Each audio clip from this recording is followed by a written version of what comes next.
My wife slept with her boss, so I quietly stole his beautiful wife instead.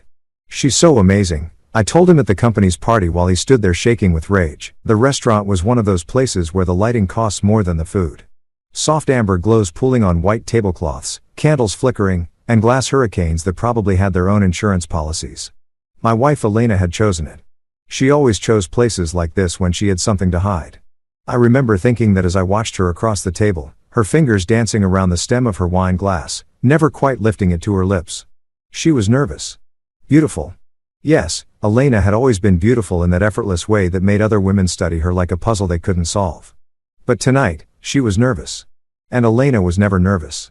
"You're quiet," she said. And her voice had that careful quality to it, like she was testing the ice on a frozen lake. "Am I?" I cut into my steak, watching the pink center bleed across the white plate. "Just tired, I guess." "Long week, Marcus." "It's Tuesday." I smiled. "Then it's going to be a very long week." She didn't laugh. Elena used to laugh at everything I said. Back when we first met. Back when I was the ambitious young architect who sketched our future on napkins and coffee shops. And she was the marketing executive who believed in every line I drew. That was 7 years ago. Somewhere between the mortgage and the promotions, between the dinner parties and the business trips, we'd stopped sketching futures together. Now she just stared at me with those green eyes that used to make me forget my own name. And I could see something moving behind them. Something guilty, something afraid. "I need to tell you something," she said. And there it was. The sentence that changes everything. The sentence that splits your life into before and after. Like a fault line cracking through bedrock. I should have felt something: panic, anger, that hot rush of adrenaline that comes when you know the ground is about to drop out from under you. But instead, I felt calm. Eerily calm. Because I already knew. I'd known for 3 weeks, 2 days, and approximately 6 hours. Ever since I'd come home early from the conference in Boston and found her laptop open on the kitchen counter, a messaging app I didn't recognize glowing on the screen. Ever since I'd seen the messages from D talking about how he couldn't stop thinking about last Tuesday, about the hotel in Manhattan, about how she tasted like honey and regret. I'd stood there in our kitchen, still holding my suitcase, reading messages that described my wife's body in ways I hadn't touched her in months. And I'd felt something inside me go very, very quiet. Not dead, not broken, just quiet. "What do you need to tell me?" I asked. And my voice sounded like it was coming from someone else's throat. She looked down at her untouched risotto. "I've been Marcus.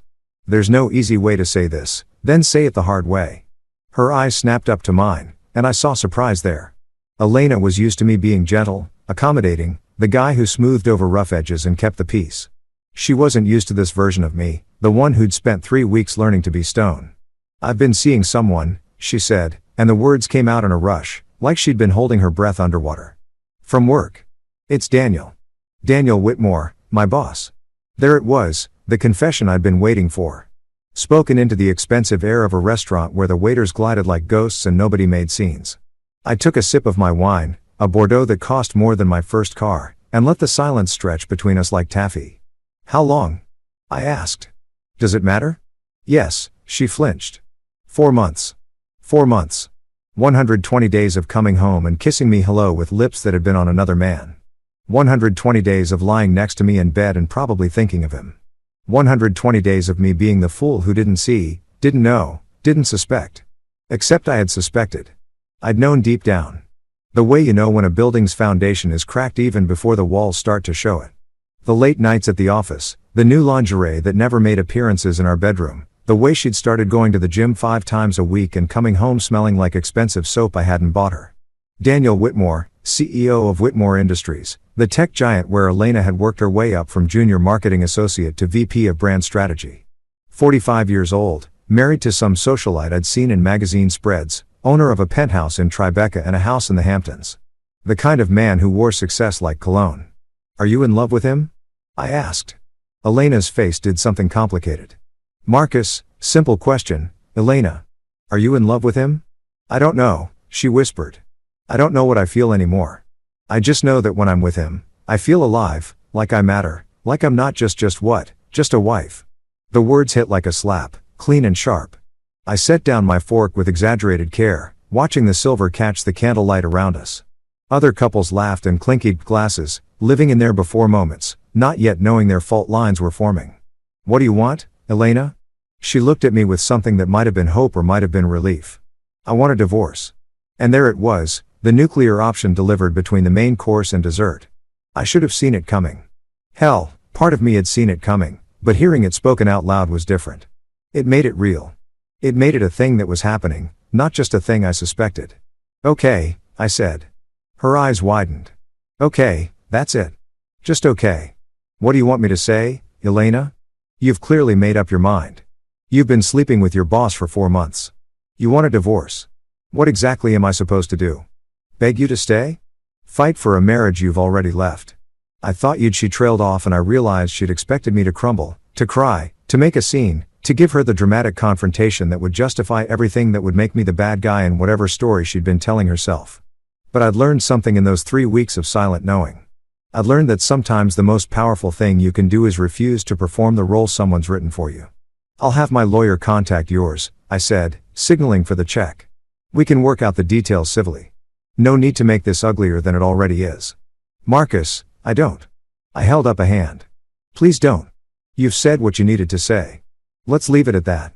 The waiter brought the check on a small silver tray, and I paid for the meal that would be our last together as husband and wife. $347 for the privilege of having my marriage officially ended over overpriced seafood and undercooked honesty. We drove home in silence. Elena's fingers twisting her wedding ring, the platinum band I'd saved for 6 months to buy. Back when I thought forever meant something. When we pulled into our driveway, she turned to me. I'll stay at my sister's tonight. She said, give you some space. That's probably for the best. She got out of the car and I watched her walk to her own vehicle, the Mercedes SUV that Daniel had probably helped her pick out or maybe even bought for her. I wouldn't have known. I'd stopped keeping track of where her money came from months ago, when I'd stopped being able to afford the mental arithmetic of our dissolving life.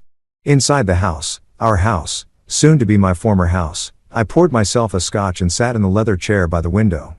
The one Elena always said made me look like an old man. I stared out at the street, at the other houses with their warm lights and their intact families, and I felt that quiet thing inside me start to shift. It wasn't sadness. It wasn't even anger. Not really.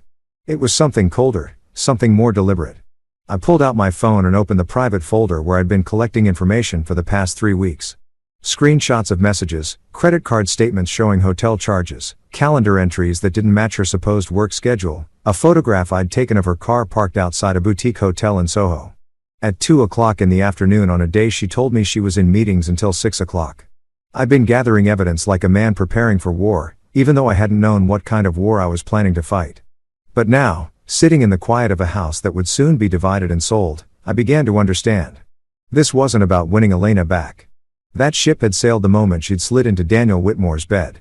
This wasn't even about revenge. Not in the traditional sense. This was about dignity, about refusing to be the cuckold who never knew, the fool who got played while everyone else whispered and pied. About taking back some measure of control in a situation where I'd been powerless. I opened my laptop and started researching. Daniel Whitmore, 45, CEO, net worth estimated at $200 million, married to Victoria Whitmore née Ashford, daughter of the Ashford Hotel dynasty. One daughter, away at boarding school in Switzerland. Victoria Whitmore. I clicked on her Instagram profile, public. Surprisingly for someone of her social standing, photos of charity galas and museum openings.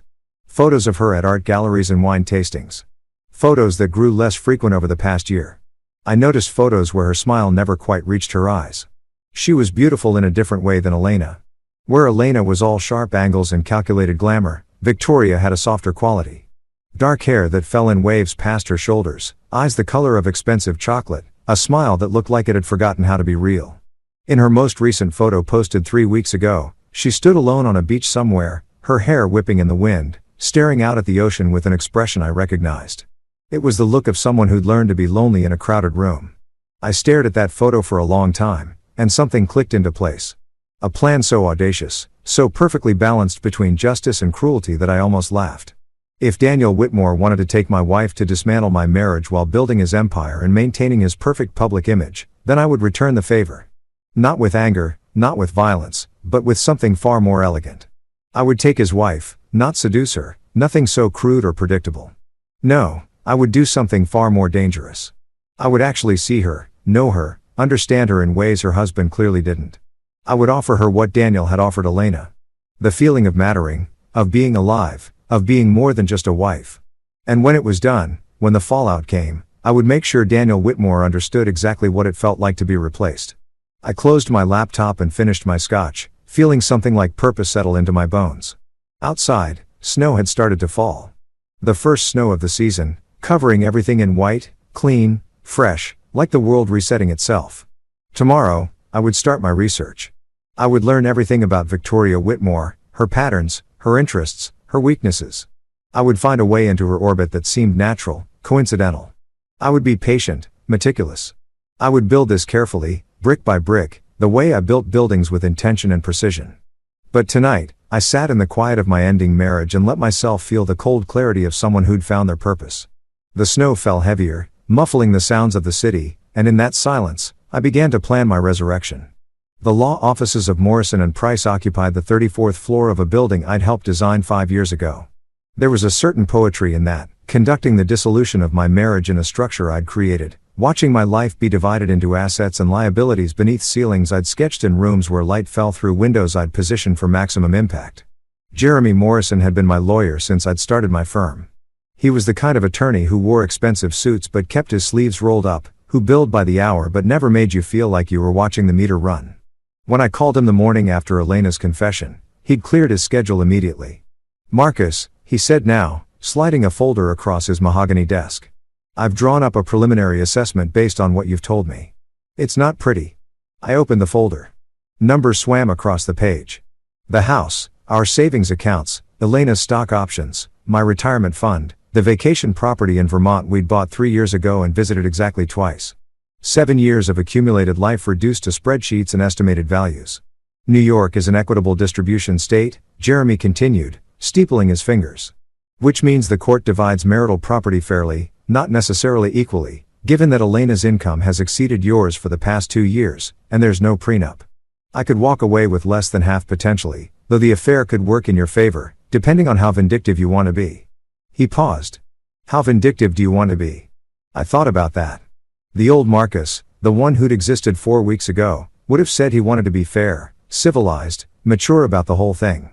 But the old Marcus had also been blind to his wife's infidelity, complicit in his own cuckolding through sheer obliviousness. The new Marcus had different priorities. "I want what I'm entitled to," I said carefully. "Nothing more, nothing less. I'm not interested in destroying her financially. I just want out clean and clear." Jeremy studied me with the expression of a man who'd seen too many divorces to believe in clean and clear. "Most people in your position want blood." "I'm not most people." "No," he said slowly. "I don't suppose you are, though I have to ask Marcus, and feel free to tell me it's none of my business, but you seem remarkably calm about all this. Your wife of 7 years just told you she's been sleeping with her boss and wants a divorce. Most men would be falling apart." I was going to say visibly angry. I smiled and it felt like a foreign expression on my face. Something borrowed from a stranger. "Anger is expensive, Jeremy. It clouds judgment. Makes you do stupid things. I learned a long time ago that the best revenge is architecture." He raised an eyebrow. "Architecture? Building something better than what you had before. Creating something that lasts longer than the pain that inspired it." I stood, buttoning my coat. "How long until we can file? If you're serious about keeping this civil, I can have preliminary papers ready by next week, though. I'd recommend waiting until next week is fine. Send me the documents when they're ready." I left his office and stepped into the cold November air, watching people rush past on their lunch breaks, all of them carrying their own invisible burdens. Somewhere in this city, Elena was probably at her desk, pretending to work while texting Daniel. Somewhere, Daniel Whitmore was in a corner office running his empire and my wife simultaneously, believing he'd won some kind of prize. They had no idea what was coming. I pulled out my phone and opened the research document I'd been building. Over the past week, I'd learned more about Victoria Whitmore than most people knew about their own spouses. She wasn't just the trophy wife of a tech CEO. She was a former curator at the Museum of Modern Art, forced to give up her career when Daniel's company went public and required a full-time society wife. She sat on the boards of 3 charities, volunteered at a literacy program in Brooklyn, and had a master's in art history from Columbia. She also, according to a carefully worded profile in Manhattan Magazine from 6 months ago, felt deeply fulfilled by her philanthropic work, even if it meant setting aside her curatorial ambitions. The language of polite surrender. I recognized it because I'd used similar phrases myself when people asked how I felt about Elena's meteoric rise, while my own firm stayed comfortably small and sustainable. I'm happy for her success. I'd say someone has to keep the home fires burning. Both of us, it seemed, had become experts at lying about our own eraser. Victoria's Instagram showed a woman who attended the right events, wore the right clothes, smiled the right smiles, but there were cracks if you knew where to look. Photos of art exhibitions she attended alone. Check-ins at museums on weekday afternoons when most society wives were at lunch. A quote she'd shared 2 months ago from Virginia Woolf. Lock up your libraries if you like, but there is no gate, no lock, no bolt that you can set upon the freedom of my mind. A woman feeling caged. A woman hungry for something her gilded life couldn't provide. Perfect. My phone buzzed. A text from Elena. I've moved most of my things out. Left your grandmother's china set in the photo albums. Thought you'd want those. My lawyer will contact yours next week.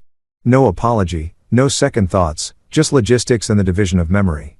I deleted the message without responding. Instead, I opened a different app, one I downloaded 3 days ago after extensive research into Victoria's patterns. It was called Art Connect, a social platform for art enthusiasts to discuss exhibitions, share recommendations, and organize viewing groups for gallery openings. Victoria Whitmore was an active member under the username Victoria A. Mama. She posted thoughtful critiques of new exhibitions, engaged in discussions about contemporary installation art, and occasionally organized small viewing groups for lesser-known galleries in Chelsea and the Lower East Side. Her most recent post from yesterday. Anyone interested in the new Rothko retrospective at Pace? Thinking of going Thursday evening? Always better to experience color field painting with others who appreciate the emotional architecture of it. Emotional architecture. The phrase struck me both for its pretension and its accuracy. Rothko had built cathedrals out of color, spaces designed to make you feel rather than think. I'd always admired that. The idea that you could construct emotion the way you constructed buildings with intention and precision. I created an account. Username Marcus Architect. Profile picture. A photo of me at a building site. Thoughtful and professional. Nothing try hard about it. Bio. Architect by trade. Student of space and light.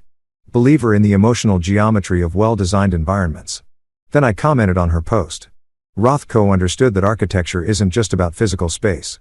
It's about creating environments for contemplation. Would love to join if there's room. Always fascinating to see his work with people who understand the structural component of his compositions. I hit send and felt something like electricity run through me. Not guilt. I'd moved past guilt somewhere around the second week of knowing about Elena's affair. This was something different. Anticipation. The feeling of a plan beginning to move from blueprint to foundation. My phone buzzed within minutes. Victoria, a mom. Love that perspective. Most people focus purely on the emotional without recognizing the architectural precision of his color blocks. Absolutely. Join us planning to meet at the gallery entrance at 6 p.m. Thursday.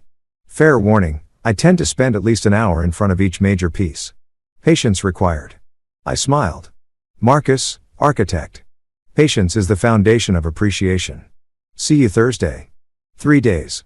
3 days to prepare, to research, to ensure that when we met, I would be exactly what she needed me to be. Not a seducer, not a player, just a man who saw her, really saw her in ways her husband had stopped seeing her years ago. I spent those 3 days becoming an expert on Rothko. I read critical essays and artist biographies. I visited the MoMA to stand in front of his work and understand what drew Victoria to these massive canvases of color. I learned about his suicide, his depression, his belief that his paintings were dramas meant to evoke profound human emotions. I also learned everything I could about Victoria herself. Not just the public information, but the traces she left across the internet like breadcrumbs. A blog she'd abandoned 3 years ago, where she'd written eloquently about the intersection of art and memory.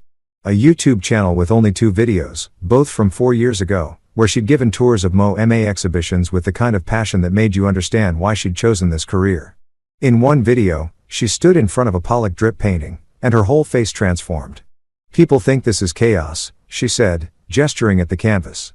But look closer. There's intention in every splatter, structure, and the apparent randomness. Pollock didn't just throw paint. He built these pieces like symphonies. Each gesture deliberate.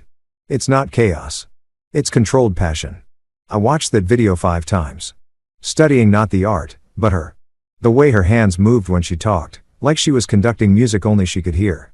The way her voice softened when she described technique grew stronger when she defended the artist's vision. The way she looked at the painting like it was a person she loved. This was not a woman who'd given up her career willingly.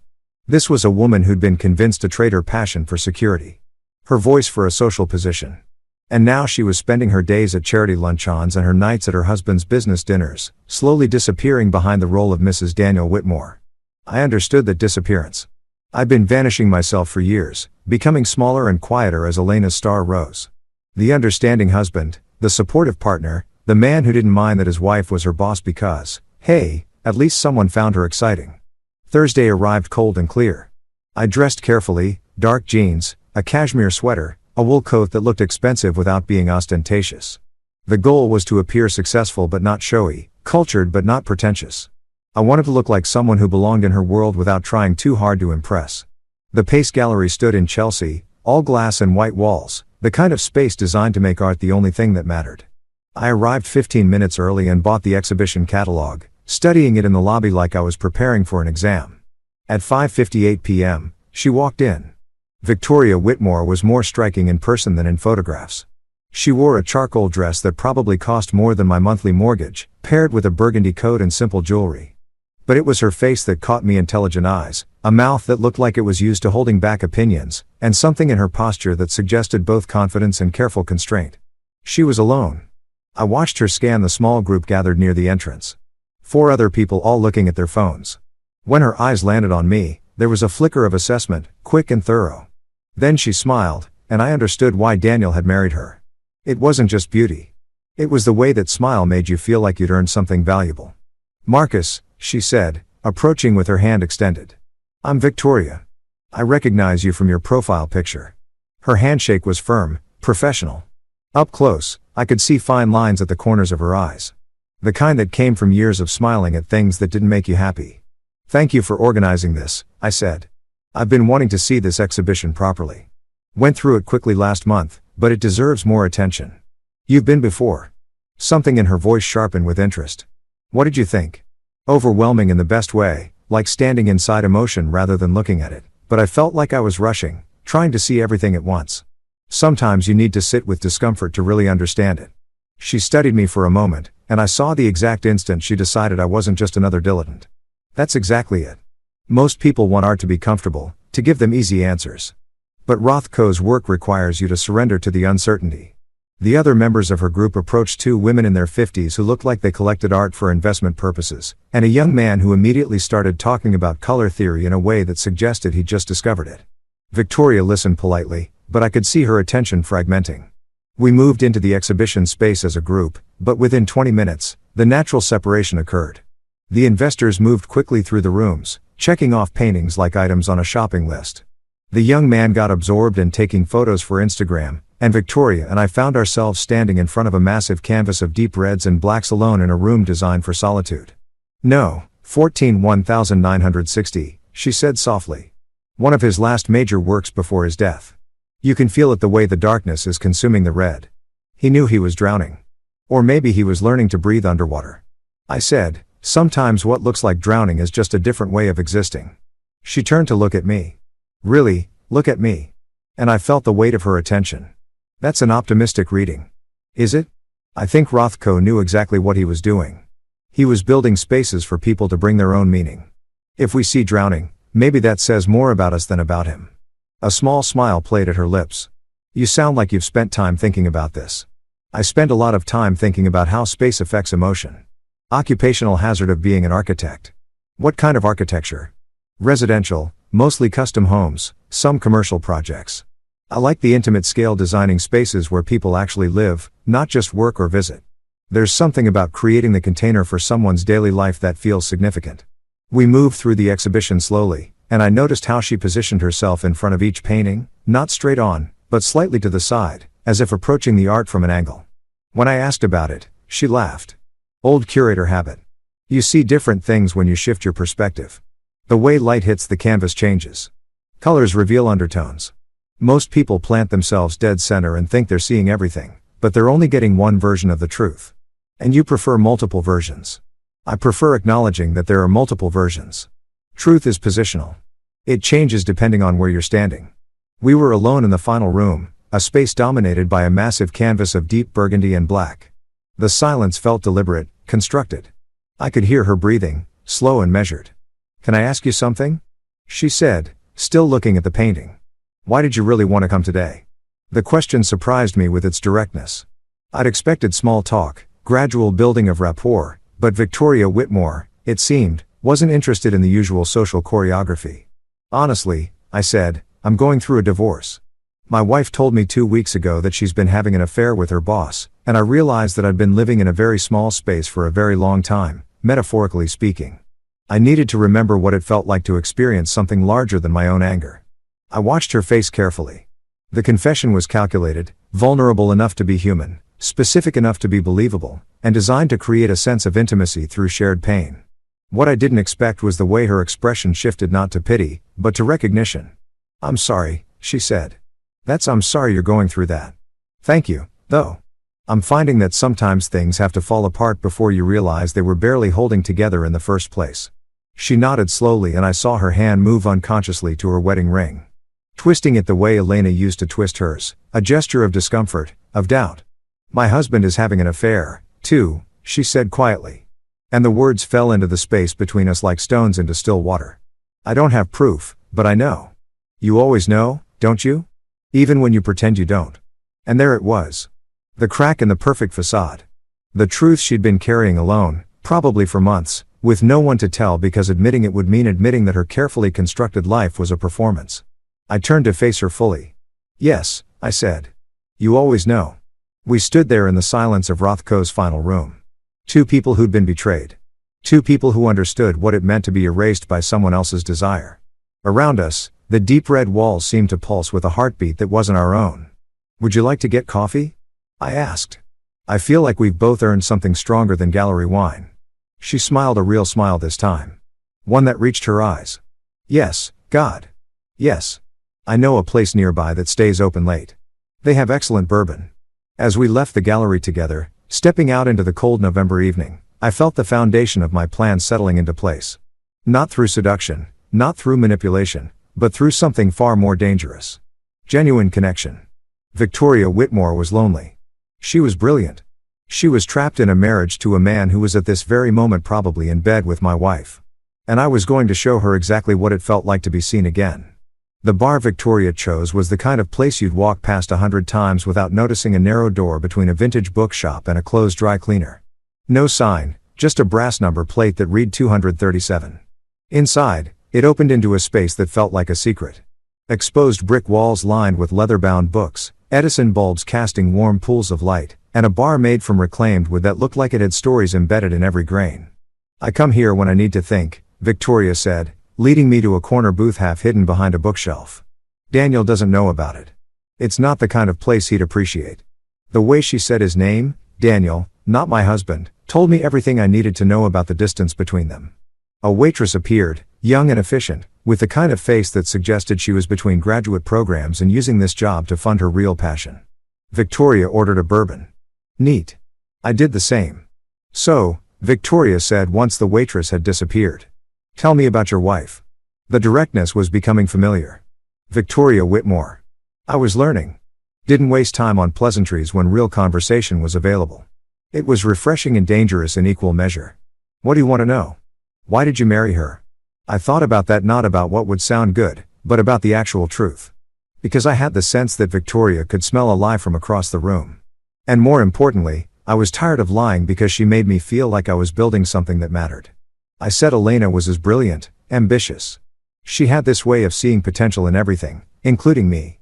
When I met her, I was just another architect grinding away at someone else's firm, designing strip malls and restaurant renovations. She looked at my sketches and told me I was wasting my talent on other people's mediocrity. 6 months later, I'd started my own firm. She pushed you. She believed in me. There's a difference. I paused as the waitress returned with our drinks. Or at least I thought there was. Now I wonder if she just saw me as another project, something to improve and optimize and eventually outgrow. Victoria lifted her glass, studying the amber liquid like it held answers. Daniel chose me because I looked good in photographs. Because I came from the right family, because I understood how to navigate the social architecture of his world. She took a sip and I watched her throat work as she swallowed. He needed a wife who could throw dinner parties and sit on charity boards and smile at investors. I needed God. I don't even remember what I thought I needed. Security, status, permission to stop fighting so hard. You gave up your career. Her eyes snapped to mine. How did you know that? You mentioned you were a curator. Past tense. And there's a way you talk about art like someone who's been exiled from a country they still consider home. She set down her glass with exaggerated care. You're observant. Occupational hazard. I spend my days noticing how people move through spaces, how environments affect behavior. You learn to read the signs. And what signs are you reading now? I leaned back, considering her. In the low light, she looked younger than her 42 years, but also more fragile somehow, like fine porcelain that had developed invisible cracks. I'm reading a woman who's been making herself smaller for years. Who's been editing her own thoughts before she speaks them, who comes to art galleries alone because it's the only place she can remember who she used to be. Victoria's expression didn't change, but I saw her fingers tighten around her glass. You don't know me well enough to make those assessments. You're right. I apologize. That was presumptuous. No. She shook her head and something in her face softened. No, you're not wrong. It's just strange to have someone name it so precisely. Most people look at my life and see nothing but privilege. The penthouse, the charity galas, the vacation home in Aspen. They think I have everything. But you gave up the thing that mattered most. Yes. The word came out like a confession. I was good at it. You know, curation. I had an eye for emerging artists. I could walk into a studio and know immediately if the work would resonate. I could build exhibitions that told stories that created dialogues between pieces that had never been in conversation before. It was like conducting an orchestra except with visual language instead of music. The passion in her voice was raw, unguarded. This was the Victoria from those YouTube videos. The one who spoke about art like it was oxygen. What happened? I asked, though I thought I knew. Daniel's company went public. Suddenly, we were worth $200 million on paper. And I was married to a CEO who needed a specific kind of wife. Not a working curator who spent her weekends in Brooklyn studios and came home with paint on her clothes. He needed someone who could host dinners for investors, who could make small talk with board members' wives, who could be photographed for magazine spreads about successful couples. So, you quit. So, I was strongly encouraged to redirect my energies toward philanthropic endeavors. Her voice had taken on a mimicking quality, like she was quoting someone. Probably Daniel. He made it sound so reasonable. Why work 60-hour weeks at the museum when I could be on the board of 3 different charities? Why exhaust myself building exhibitions when I could be funding emerging artists through our foundation? But it's not the same. It's not even close. She finished her bourbon and signaled for another. Writing checks isn't creating. Attending fundraisers isn't building something with your own hands. I sit in meetings and approve grants and smile for photographs, and every day I feel myself disappearing a little more. The rawness of it struck me. This wasn't the careful social performance of a society wife. This was a woman who'd been holding this inside for years. And suddenly, the dam had broken. When did you know he was having an affair? I asked. Victoria's second bourbon arrived. She took a long sip before answering. 6 months ago. We were at a company dinner. One of those interminable things where everyone drinks too much and pretends to enjoy each other's company. I went to find Daniel because the CFO's wife wanted to discuss some charity event. And I found him in his office with his VP of brand strategy. She paused. Elena, right? That's your wife's name. The confirmation hit me like a punch, even though I'd known. Hearing it spoken aloud, having the affair verified by the other betrayed spouse made it viscerally real in a new way. Yes, I said. Elena, they weren't having sex. Not then, at least. But I saw the way he looked at her, the way she laughed at something, he said, touching his arm, and I knew. You can tell the difference between normal flirtation and something that's already crossed a line. It's in the body language, the casual intimacy. Did you confront him? No. She laughed, but there was no humor in it. I went back to the dinner party and smiled and made small talk about fundraising strategies. I went home and slept next to him and pretended I hadn't seen anything. I've been pretending for 6 months. Why? The question hung between us heavy with implications. Why do any of us stay in marriages that have died? Why do we perform normally when everything underneath is rotting? Because leaving would mean admitting I made a mistake. Victoria said quietly. Admitting that I gave up my career, my identity, my entire sense of self for a man who can't even be bothered to hide his affairs competently. It would mean that my mother was right when she told me not to marry him, that my friends were right when they said I was throwing my life away, that I wasted the last 12 years building something that was hollow from the beginning. I understood that the sunk cost fallacy of failed marriages. We stay because leaving means admitting the investment was worthless, that all those years were a mistake. It's easier to pretend the foundation is solid than to acknowledge you've been living in a house of cards. What about you? Victoria asked, turning the question back. Why haven't you confronted your wife? You said she told you 2 weeks ago. But you seem very controlled about it. Most men would be destroying her car, screaming in public, making dramatic gestures that would only make me look pathetic. I shook my head. I spent the first week after I found out wanting to burn everything down. But anger is expensive. It costs you your dignity, your clarity, your ability to think strategically. So, you're thinking strategically. It wasn't a question. I'm thinking about what I want my life to look like on the other side of this. And I realized that getting revenge in obvious ways, slashing tires, sending angry emails, making scenes that just makes me the villain in her story, the jealous husband who couldn't handle her success. I don't want to be that character. Victoria studied me over the rim of her glass. So, what character do you want to be? The one who builds something better. The one who doesn't just survive, but actually lives. The one who proves that her leaving was the best thing that ever happened to me. By coming to art galleries and drinking bourbon with strangers. By remembering what it feels like to have a conversation about something that matters. By expanding my world instead of shrinking into my anger. By refusing to let her betrayal define my next chapter. She smiled, and this time it reached her eyes. That's admirably philosophical. It's admirably full of, I said. And she laughed a real laugh, surprised and genuine. I'm angry as hell. I'm hurt and humiliated. And some days I wake up wanting to destroy everything they've built together. But I also know that giving into that anger would only destroy me. So I'm channeling it into something more productive. Like what? I met her eyes. Like finding people who understand. Like building new connections that remind me I'm more than just the husband who got cheated on. Like proving to myself that I can still surprise myself. The air between us had shifted. We'd moved past small talk, past the careful social dance of strangers. We were in the territory of real conversation now. The kind that only happens when two people recognize something broken in each other. Can I tell you something? Victoria said. Something I've never told anyone. Of course. I'm glad he's having an affair. The words came out in a rush, like she'd been holding them inside for months.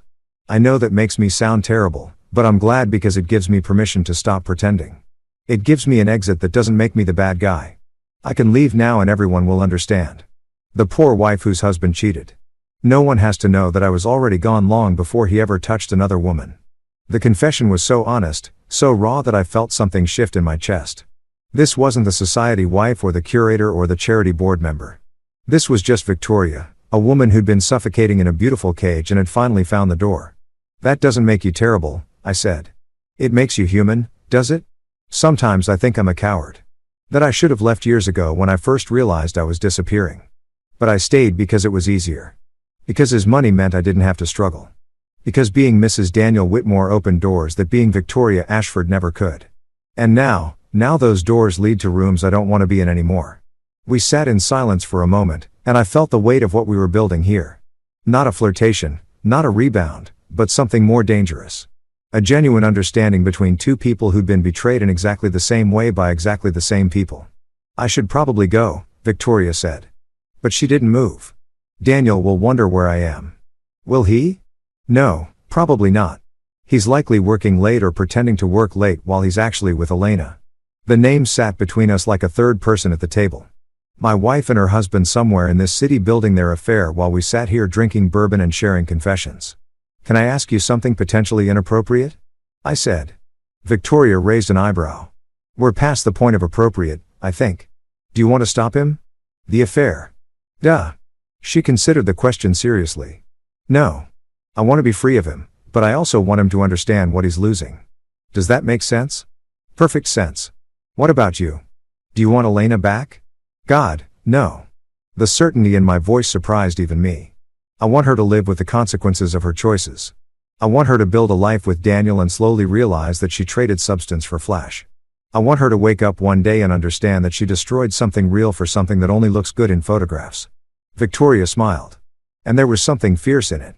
You're not as philosophical as you pretend to be. No one is. She finished her bourbon and set down the glass with finality. I should really go, but I'd like to do this again.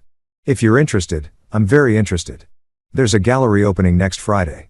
Emerging artist from Brooklyn does these incredible installations with light and shadow. Very architectural, actually. You might appreciate it. I'd love to. We exchanged numbers, a simple transaction that felt weighted with significance. As we stood to leave, Victoria put her hand on my arm. "Thank you," she said, "for seeing me, for listening, for not pretending this is anything other than what it is." "What is it?" I asked. She smiled. "I don't know yet, but I think I want to find out." Outside, the November night had grown colder. We stood on the sidewalk, and I could see her breath forming clouds in the air. A town car pulled up her driver, presumably summoned while we'd been inside. "Good night, Marcus," she said. "Good night, Victoria." I watched her car disappear into Manhattan traffic, and I felt something like triumph settle into my bones. Not because I'd seduced her. I hadn't. Not really, but because I'd done something more dangerous. I'd made her feel seen, understood, valued, and that I was learning was a far more powerful weapon than anything crude or obvious. My phone buzzed. A text from Elena. "Lawyer says we should schedule mediation for next month. Can you do the 15th? I looked at the message for a long moment, then typed back. "The 15th works. Have a good evening, Elena." Polite, civil, completely devoid of the rage she probably expected. Then I pulled up my thread with Victoria and sent a simple message. "Thank you for tonight. Looking forward to Friday." Her response came within seconds. "Me too. Sleep well, Marcus." I walked home through the cold November streets, past restaurants where couples shared meals and bars where friends laughed over drinks, and I felt like I was walking towards something instead of away from it. The game had begun. Not a game of seduction or revenge, but something more elegant, a game of truth and connection, of seeing and being seen. Daniel Whitmore had taken my wife, and slowly, carefully, with patience and precision, I was going to show him what it felt like to lose something irreplaceable. Not his wife's body. That would be too easy, too predictable.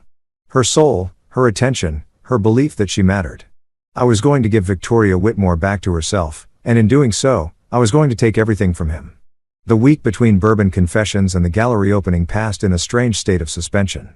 I moved through my days with a clarity I hadn't felt in years, meeting with clients, drafting designs, filing divorce papers that felt less like an ending and more like permission to begin something new. Elena had moved out completely. Our house, my house now, though the lawyers were still arguing about it, felt different without her presence. Not emptier. Exactly. Cleaner, like removing clutter you didn't realize was weighing you down until it was gone.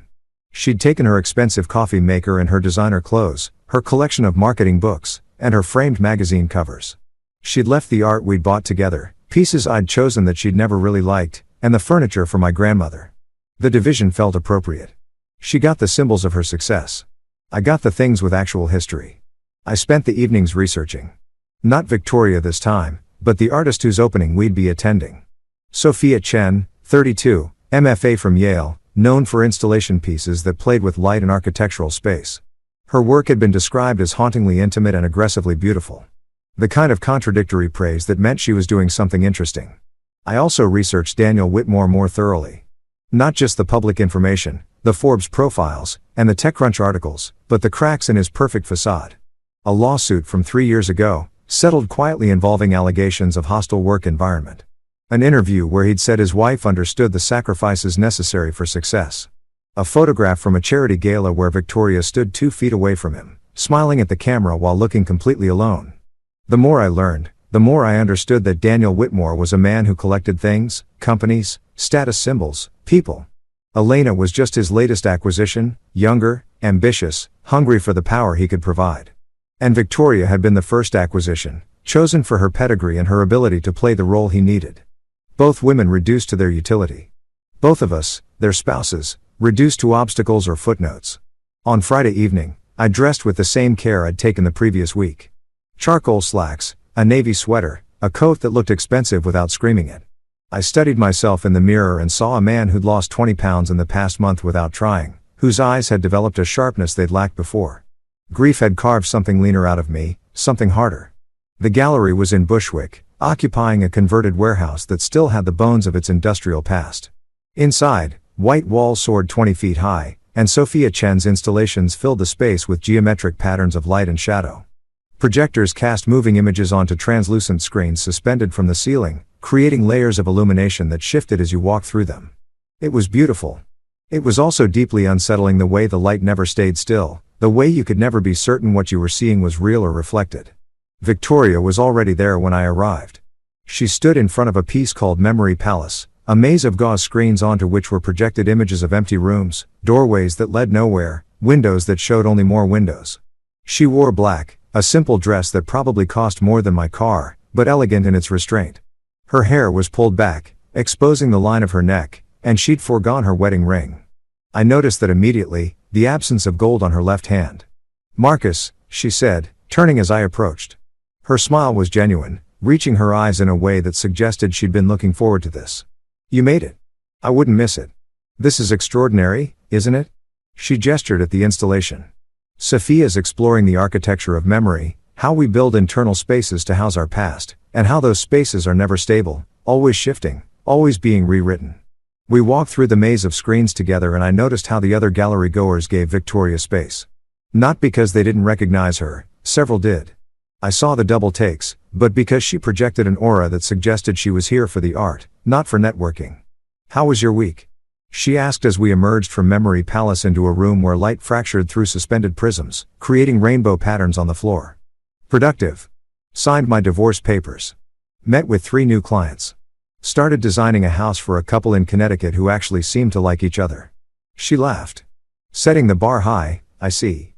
After what we've been through, mutual affection feels aspirational." I paused in front of a piece called Fault Lines, a floor installation of broken mirrors arranged to create the illusion of depth. "What about you?" "I hired a private investigator." The words came out casually, but I could hear the tension underneath to document Daniel's affair.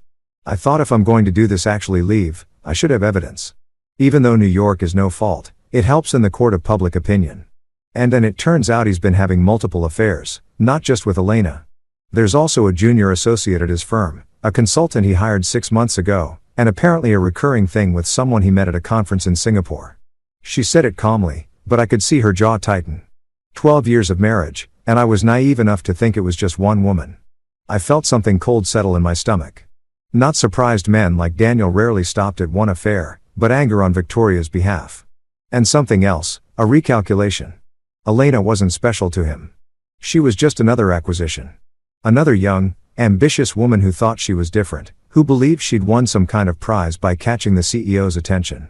She had no idea she was just rotating through his collection. "I'm sorry," I said, and meant it. "Don't be. It's clarifying. I spent months thinking I'd done something wrong. That if I'd been different somehow, he wouldn't have strayed. But this isn't about me at all. It's about him needing constant validation, constant conquest. I could have been perfect and it wouldn't have mattered. You deserve better than perfect. You deserve real." She looked at me then, really looked at me, and something passed between us. Not attraction exactly, though that was there too. Something deeper. Recognition, the understanding that we were both rebuilding ourselves from the rubble of marriages that had crumbled. "Come on," she said, taking my hand. "I want to show you my favorite piece." Her hand in mine felt significant. Not romantic, not yet, but intimate in a way that acknowledged we'd moved past strangers. We were becoming something else. Allies, confidants, 2 people constructing a new reality from the broken pieces of the old one. She led me to a smaller room at the back of the gallery. Inside, a single installation dominated the space. The weight of light, hundreds of glass orbs hung from nearly invisible wires, each containing a small LED that pulsed at different rhythms. The effect was mesmerizing, like standing inside a constellation surrounded by manufactured stars. "It's about how even beautiful things have weight," Victoria said softly. "How light itself exerts pressure. Nothing is ever truly weightless, even when it appears to be." We stood there in the dim room, surrounded by pulsing light, and I felt the truth of what she was saying. The beautiful facade of her marriage had weight. My relationship with Elena had weight. Even this, whatever this was becoming between us, had weight. "I've been thinking," Victoria said, still holding my hand, "about what you said last week, about building something better, about refusing to let betrayal define your next chapter. And I want to do that, too. But I don't know how. I've spent so long being Mrs. Daniel Whitmore that I'm not sure who Victoria is anymore. Without the title, without the role, who am I?" The vulnerability in her voice made me turn to face her fully. In the pulsing light of the orbs, her face looked younger, more uncertain. This was the woman underneath the perfect exterior, the one who'd been erased over 12 years of playing a part. "You're a woman who understands art well enough to stand in a room like this and explain why it matters," I said. "You're someone who chose bourbon over champagne, truth over performance. You're whoever you decide to be, Victoria. The question is, who do you want to become?" She didn't answer immediately. Instead, she looked up at the suspended orbs, watching their asynchronous pulsing. And I saw something shift in her expression. Decision, resolution. I want to curate again, she said, not as a hobby or a philanthropic endeavor. Actually curate, build exhibitions, work with artists, get paint on my clothes, and spend weekends in studios. I want to remember what it feels like to create something that matters. So do it. It's not that simple. Daniel will fight me. Not because he cares about my career, but because it threatens the image. The CEO's wife isn't supposed to have her own ambitions. She's supposed to be decorative and supportive and content with being an accessory. Then don't tell him. Start small. Build it quietly until it's too substantial to tear down. She smiled. You make it sound possible. It is possible. I started my firm while working full-time for someone else. Nights and weekends for 2 years before I could afford to leave. It was exhausting, but it was mine. That mattered more than anything else. How do I even start? I thought about that. About the practical steps of reclaiming a career you'd abandoned. You still have contacts in the art world. Some, though I've been out for so long, I'm not sure they'd take me seriously. Then make them take you seriously.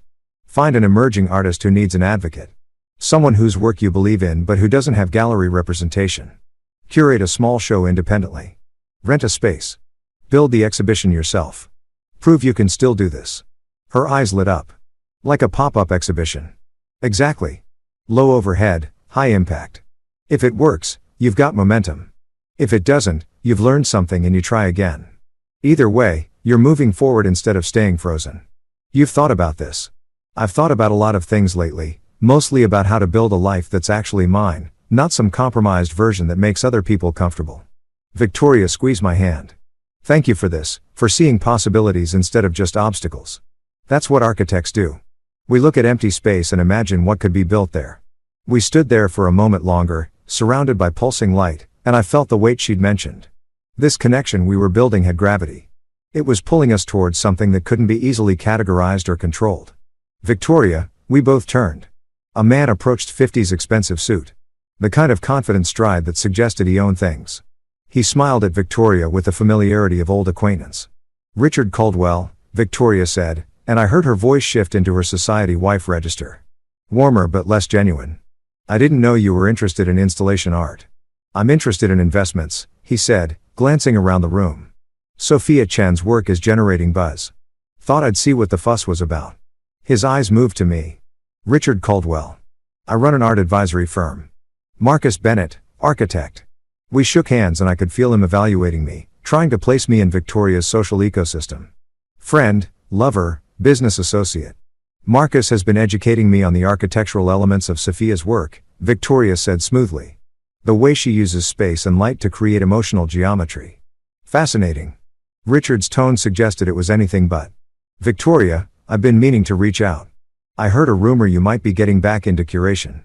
Any truth to that? I felt Victoria tense beside me. Where did you hear that art world gossip? You know how it is. Someone mentioned you'd been asking questions about available gallery spaces. He smiled. If you're serious about coming back, we should talk. I've got several clients looking for curators for private collections. I'll keep that in mind, Victoria said noncommittal. Enjoy the exhibition, Richard. It was a dismissal, politely delivered, but unmistakable. Richard took the hint, nodded at both of us, and drifted toward another installation. Private collections, Victoria said once he was out of earshot. Curating for rich people who want someone to tell them what art they should buy to impress their friends. That's not what I want. What do you want? To build something that matters.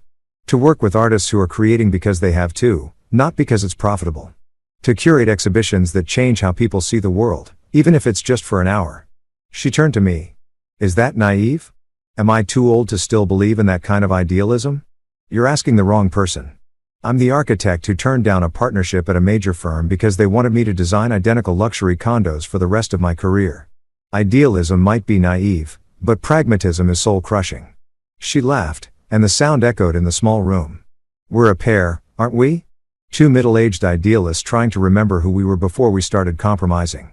I prefer to think of us as people who are finally done compromising. Is that what we are? The question hung in the air between us, weighted with possibility. We were standing close now, close enough that I could smell her perfume, something subtle and expensive that suited her. Close enough that I could see the fine gold flecks in her brown eyes. I think we're people who understand each other, I said carefully. Who recognize something broken in each other and aren't afraid of it. What that becomes. I think we're still figuring that out. And if it becomes something that complicates everything, then we deal with complications. But at least we'll be dealing with them honestly, which is more than our spouses gave us. Victoria looked up at the pulsing orbs, and in their reflected light, I saw her face soften. I should tell you something. Daniel's company is having a holiday party in 3 weeks. Big event, investors, board members, all the important people. He always expects me to be there playing the perfect wife. She paused. I'm thinking of not going or of going and telling him I want a divorce in front of everyone. I haven't decided which would be more satisfying. Is there a third option? What do you mean? I thought about it, about Daniel Whitmore and his affairs. About Elena and her ambition. About the perfect public image they were both invested in maintaining. About how much damage could be done not with explosions but with carefully placed cracks. Go to the party, I said. Be the perfect wife one last time. Smile and charm and play your role flawlessly. Let them think everything's fine. Why? Because the best revenge isn't dramatic confrontation. It's building something better while they're not paying attention. Let him be comfortable. Let him think he's won, that he has everything under control. And then when you're ready, when you've built your new life to the point where his opinion doesn't matter anymore, that's when you walk away. Victoria studied me for a long moment. That's cold. That's strategic. You've thought about this. Your own revenge. I mean, I've thought about a lot of things. I met her eyes, including the fact that Daniel's holiday party might be the perfect place to begin implementing some of those thoughts. Understanding dawned on her face. You want to come with me? I want to meet the man who's sleeping with my wife. I want to shake his hand and smile and let him think I'm just another guest. I want to see him and Elena together, playing their own perfect couple routine while knowing exactly what they're doing and having them have no idea that I know. That's cruel. Manipulative probably, but also deeply satisfying. Victoria's smile turned sharp. I can bring a guest. Daniel encourages it. Makes me look less like the neglected wife if I show up with company. He'll assume you're just some friend from the art world. He won't think twice about it. Perfect. Marcus. She put her hand on my chest and I could feel my heartbeat against her palm. What are we doing? Really? Honestly, I think we're giving each other permission to stop being victims, to take back some control, to remember what it feels like to be seen and valued. I covered her hand with mine. And maybe we're building something real in the process, something that isn't tainted by betrayal or compromise. Or maybe we're just two hurt people using each other to feel less broken. Maybe. Would that be so terrible? She considered that. No, I suppose it wouldn't. As long as we're honest about it. I'm always honest with you, Victoria. That's the whole point. We left the gallery together, stepping out into the cold December night. Brooklyn stretched around us, all industrial chic and converted warehouses, and I felt like we were standing at the edge of something significant. 3 weeks, Victoria said, until the party. Until we walk into Daniel's world and smile at him and Elena like we don't know they're destroying our marriages. 3 weeks. I should start planning what to wear. Something that makes me look devastating. You already look devastating. She smiled. You're good at this. The compliments that feel genuine because they are. I only say what's true. We stood on the sidewalk and I could see her breath forming clouds in the cold air. She looked beautiful and fierce and fragile all at once. A woman on the edge of becoming whoever she was going to be next. Good night, Marcus, she said. Good night, Victoria. I watched her car pull away and I felt something like anticipation settle into my bones. 3 weeks until I stood in Daniel Whitmore's penthouse, shook his hand, and began the careful work of showing him what it felt like to lose everything. 3 weeks to plan, to prepare, to sharpen myself into exactly the weapon this situation required. The game was accelerating, and I was ready. The mediation session was scheduled for a Tuesday afternoon in a conference room that felt designed to suppress emotion. Gray walls, gray carpet, a long table made of some wood composite material that looked expensive but had no soul. Even the coffee they served tasted gray, bitter, and forgettable, like the marriage we were here to dissolve. Elena sat across from me, flanked by her lawyer, a woman named Patricia Winters, who specialized in high net worth divorces and had a reputation for being ruthless in designer suits. Elena looked good. She always looked good, but there was a tightness around her eyes that suggested she wasn't sleeping well. Part of me, a small and petty part, was glad. My own lawyer, Jeremy Morrison, sat to my right, a folder thick with documentation in front of him. We'd spent the previous week preparing, going over every asset, every account, every piece of property we'd accumulated in 7 years of marriage. Thank you all for coming, the mediator said. Her name was Susan Chen, and she had the calm, measured tone of someone who'd witnessed hundreds of marriages end in rooms exactly like this one. I know this is difficult, but the goal today is to reach an equitable agreement that both parties can accept. Shall we begin with the primary residence? What followed was 3 hours of the most civilized dismemberment I'd ever witnessed. We divided our lives with spreadsheets and calculators, reducing years of shared history to dollar amounts and percentage splits. The house would be sold. Proceeds divided 60-40 in Elena's favor because she'd contributed more to the down payment. The vacation property in Vermont would go to her entirely. I had no interest in keeping a place we'd barely used, and she claimed to have emotional attachment to it, though I suspected it was more about the property value. My retirement accounts would be split according to some formula I didn't fully understand, but Jeremy assured me was fair. Elena's stock options from Whitmore Industries, the company where she worked, where she'd met her lover, were considered marital property, but would stay with her, balanced against other assets I'd receive. The whole process felt like watching surgeons divide a corpse. Clinical, precise, bloodless. What about the art collection? Patricia asked, consulting her notes. I'd like to keep most of it, I said. Elena never cared for any of the pieces except the abstract we bought in Miami. And that was more about the artist's reputation than the actual work. Elena's jaw tightened. That's not fair, Marcus. I appreciate art. You appreciate what art signals about your taste. There's a difference. I kept my voice even. Matter of fact, take the Miami piece. I'll keep the rest. She looked like she wanted to argue, but Patricia put a hand on her arm. They had a brief whispered conversation, and I watched Elena's face cycle through emotions, anger, frustration, something that might have been hurt before settling back into careful neutrality. Fine, she said. The Miami piece and the photographs from our trip to Japan. Those hurt more than I expected.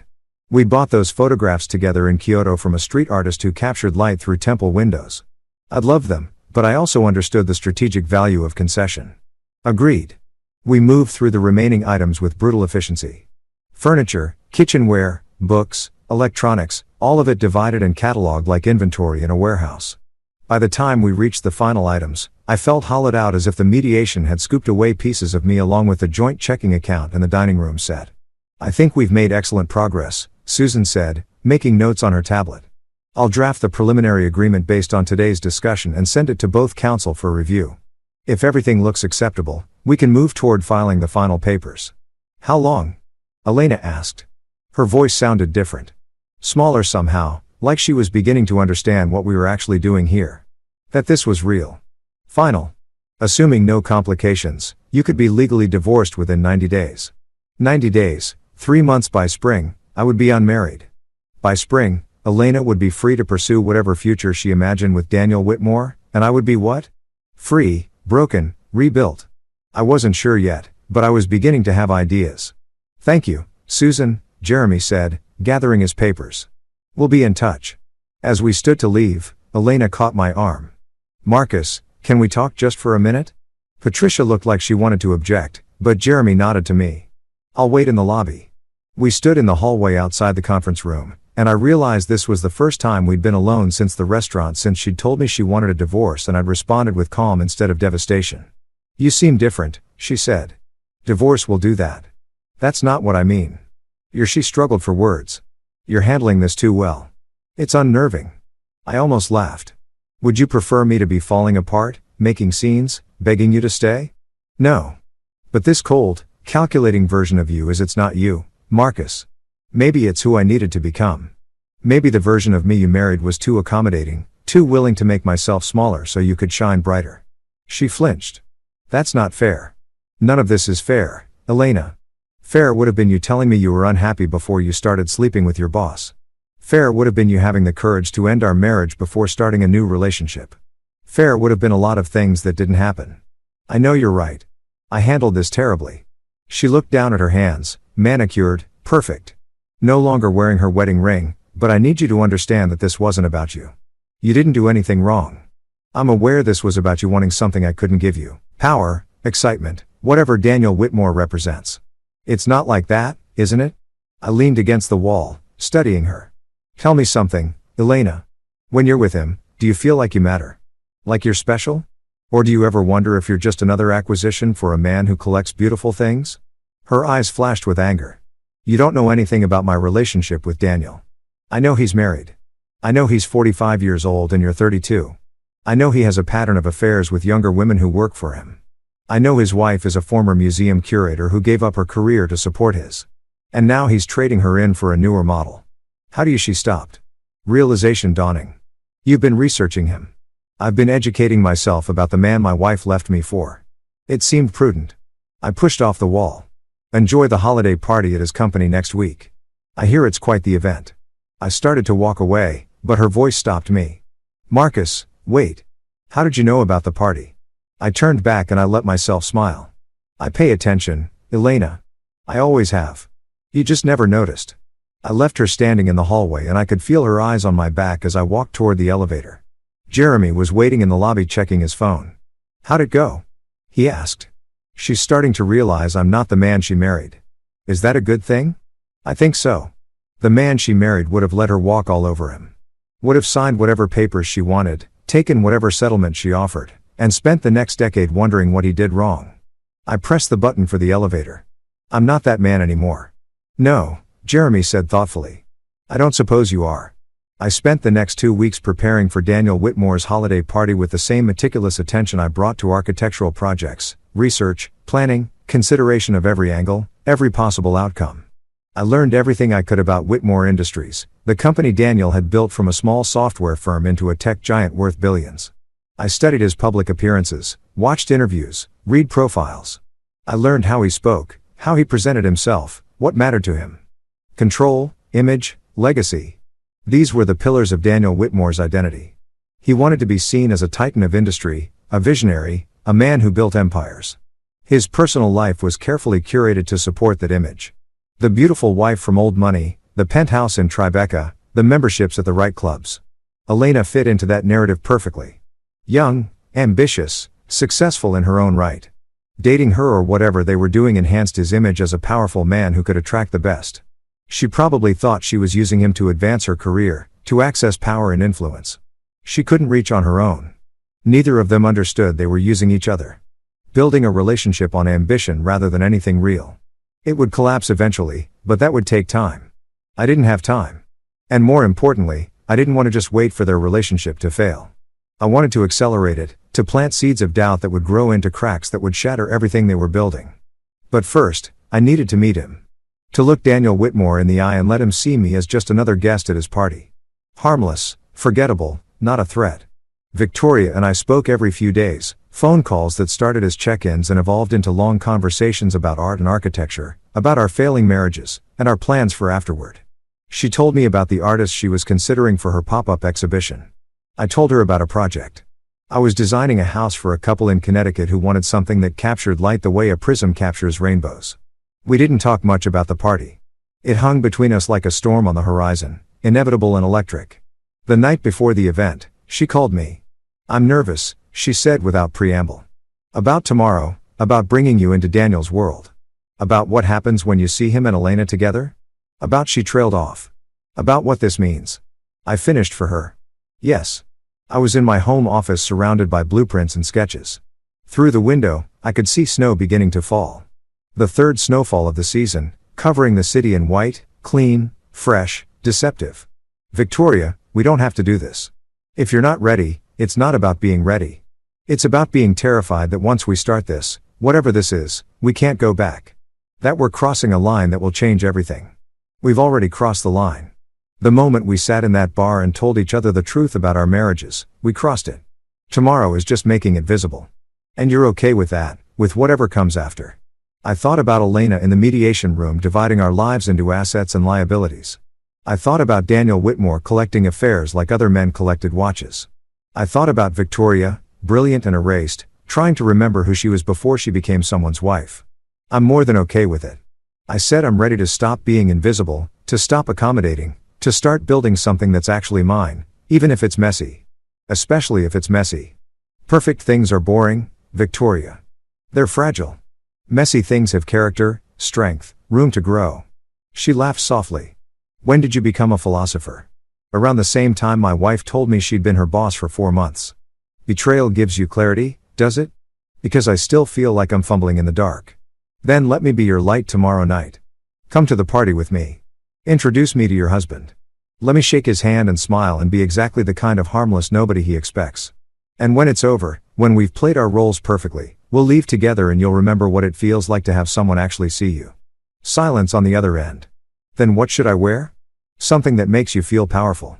Something that reminds you who you were before you started shrinking yourself to fit his life. I have just the thing. It's red. Daniel hates it. Says it's too bold, too attention-seeking. Perfect. Wear the red, Marcus. Yes. Thank you for this, for giving me permission to stop being who he needs me to be. You don't need my permission, Victoria. You never did, but you're welcome anyway. After we hung up, I sat in my office for a long time watching the snowfall. Tomorrow night, I would walk into Daniel Whitmore's penthouse. I would see Elena on his arm playing the role of his girlfriend or mistress or whatever she thought she was. I would watch them smile and touch and pretend they were something special. And I would feel nothing. Or at least I would show nothing, because the real play wasn't tomorrow night. Tomorrow was just reconnaissance. The real play would come later, when I'd learned enough about Daniel to understand exactly where to apply pressure. When Victoria had rebuilt enough of herself to walk away without looking back. When Elena had invested enough in her fantasy with Daniel that shattering it would actually cost her something. I was building this carefully, the way I build houses. Foundation first, structure, support beams. Only then the aesthetic details, the finishing touches that made it look effortless. Tomorrow I would lay another piece of foundation. I pulled out my phone and texted Victoria. Pick you up at 7. Her response came immediately. I'll be ready. Red dress and all. I smiled and returned to my blueprints. The Connecticut house was coming together beautifully. All light and angles. Spaces that flowed into each other naturally. A house for people who actually loved each other, who wanted to build a life together. I wouldn't have that. My marriage was ending in mediation rooms and divided assets.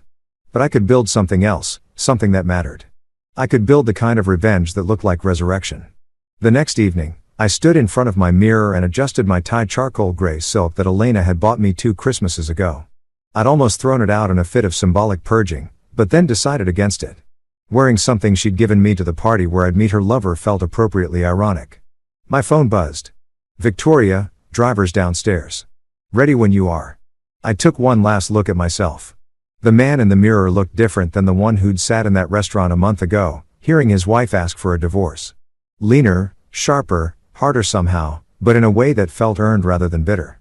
This was the new Marcus, the one who planned instead of reacted, who built instead of crumbled. I grabbed my coat and headed down. Victoria was waiting in the car, a black sedan with a driver who knew how to be invisible. She looked stunning. The red dress was a column of silk that hugged her body without being obvious about it. Elegant and bold at the same time. Her hair was down, falling in dark waves past her shoulders. She wore minimal jewelry, just diamond studs and a simple bracelet. She looked like someone who'd remembered how to be powerful. You wore the red, I said, sliding in beside her. I wore the red. She smiled, but I could see nervousness in her eyes. Last chance to back out. Not a chance. The driver pulled into traffic, heading toward Tribeca, toward Daniel Whitmore's penthouse, toward whatever came next. Victoria took my hand, and we sat in silence as the city slid past the windows. 2 people heading into a party where our spouses would be playing couple with each other. 2 people about to smile and pretend and lay the groundwork for something that would eventually shatter everything. Marcus, Victoria said quietly. Yes. Whatever happens tonight, promise me we'll be honest with each other. No games between us. Save the performance for them. I promise. No games, just truth. She squeezed my hand. Then let's go meet my husband. The car pulled up to a glass tower in Tribeca. All modern angles and expensive views. A doorman opened Victoria's door and we stepped out into the cold December night. Above us, I could see lights blazing from the penthouse floor. The party was already in full swing. I offered Victoria my arm and she took it. Together, we walked into Daniel Whitmore's world. The game had begun. The elevator was all mirrors and brushed steel, rising so smoothly, you couldn't feel the movement. Just the numbers climbing 45, 46, 47, and our reflection multiplying into infinity. Victoria and I side by side, dressed for battle, disguised as celebration. He'll be in the center of everything, Victoria said, watching the numbers climb. Daniel always positions himself where he can see everyone, where everyone has to pass by him at some point. It's strategic, makes people come to him. Control through architecture, I said. I understand that, the elevator chimed. 48th floor. The doors slid open onto a private foyer. More marble, more mirrors, a massive flower arrangement that probably cost more than most people's monthly rent. Through double doors ahead, I could hear the party, conversation and laughter, the clink of glasses, music carefully selected to be sophisticated without being intrusive. A server appeared with a tray of champagne. Victoria took a glass but didn't drink. I did the same. Props for the performance. Ready? She asked. Absolutely. We walked through the doors together and I got my first look at Daniel Whitmore's world. The penthouse was exactly what I expected. Floor-to-ceiling windows offering views of Manhattan that probably added $10 million to the property value. Minimalist furniture that looked uncomfortable but photogenic. Art on the walls chosen by advisors rather than passion. Everything was designed to impress. Nothing designed to comfort. There were perhaps 70 people scattered throughout the main room. All of them dressed in variations of expensive tech executives and their partners, board members, investors, the kind of people who measured success in zeros and thought influence was something you could buy. And there, exactly where Victoria said he'd be, standing in the center of it all like a sun around which everyone else orbited, Daniel Whitmore. He was tall, 6'2", maybe 6'3", with the kind of silver fox aesthetic that required expensive hair products and personal trainers, tailored suit, no tie that studied casualness that actually took more effort than formal dress. Handsome in a generic way, like he'd been designed by committee to appeal to the whitest demographic. And on his arm, laughing at something he just said, looking radiant and young and utterly comfortable in this world. Elena, my wife, almost ex-wife, the woman who'd shared my bed for 7 years and was now draped on another man like an accessory. She wore emerald green, her signature color, the one that made her eyes look more striking. Her hair was up, exposing the neck I used to kiss. She looked happy. That was the part that caught me. She looked genuinely happy in a way I hadn't seen in months, maybe years. I felt Victoria's hand tighten on my arm. That's her, she said quietly. Your wife? Yes. She's beautiful. Yes. Are you okay? I turned to look at Victoria, at this woman who was trusting me enough to bring me into her home to expose her own pain and solidarity with mine. And I felt something settle. Not calm exactly, more like clarity. I'm perfect, I said. Let's go meet your husband. We moved through the crowd and I watched how people reacted to Victoria. Some nodded with recognition. Others looked curious about her companion. The women evaluated my suit, my watch, trying to place me in their hierarchy. The men assessed me as potential competition or potential irrelevance. Let them wonder. As we approached, Daniel noticed Victoria. His expression shifted surprise, then something calculating, then a smile that didn't quite reach his eyes. Victoria, he said, and his voice was exactly what I expected. Confident, commanding, used to being heard. You came and you brought a guest, Daniel. Victoria's voice had gone cool, professional. This is Marcus Bennett. Marcus, my husband, Daniel Whitmore. I extended my hand. Daniel's handshake was firm, performative. The grip of a man who'd read articles about power dynamics and practiced in mirrors. Marcus Bennett, he said like he was filing the name away. What do you do, Marcus? I'm an architect, residential, primarily, some commercial work. Ah, the single syllable managed to convey both interest and dismissal. Are you involved in the arts? Is that how you know Victoria? We met at a gallery opening. I've always appreciated how architecture and visual art inform each other. Victoria has been generous enough to educate me on the finer points of curation. Daniel's smile tightened almost imperceptibly. He didn't like that the idea of his wife spending time educating another man, even about something as innocent as art, possessiveness disguised as casual interest.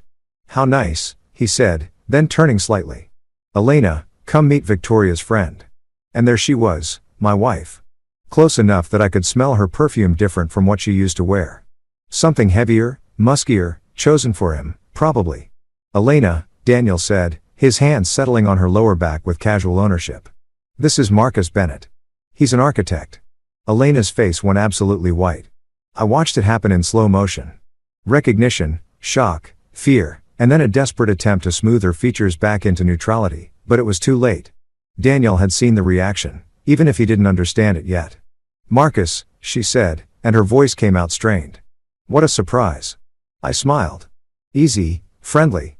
Like we were old acquaintances running into each other at a party. Elena, small world. Daniel's eyes narrowed. You two know each other. We've met, I said vaguely, enjoying watching Elena try to calculate the safest response. Professional circles. You know how it is in New York. Everyone's connected somehow. Victoria, bless her, played it perfectly. What a coincidence, though. I suppose in the architecture and design world, paths must cross frequently. Frequently enough, Elena said, still trying to regain her equilibrium. Her eyes were doing complicated mathematics, trying to figure out what I was doing here. How much I knew what I was planning. I let her wonder.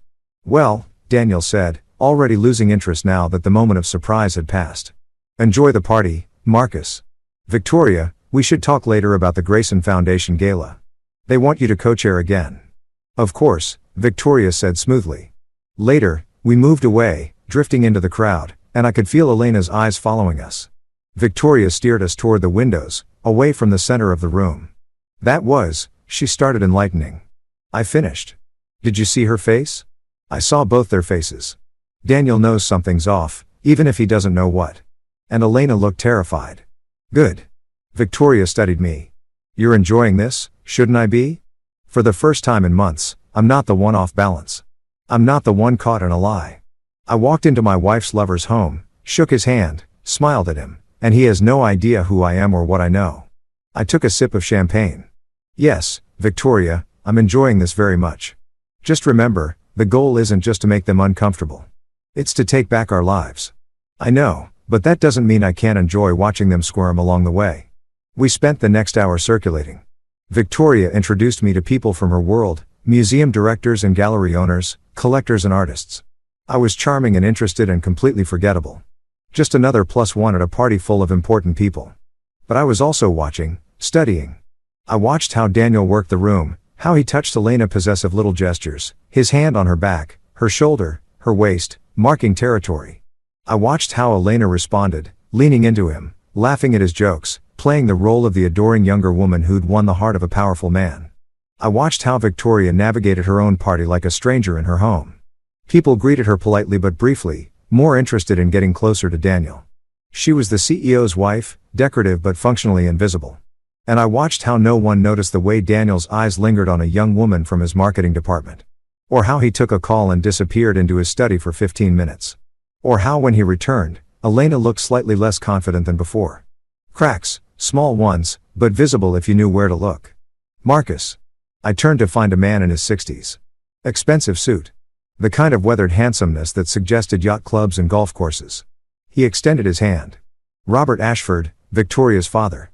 Ah, the Hotel Dynasty patriarch. Victoria had mentioned him in passing. Old money, old values. Deeply disappointed that his daughter had given up her career. Marcus Bennett, sir, pleasure to meet you. You're the architect Victoria's been spending time with. It wasn't a question. We've been to a few gallery openings together. Yes.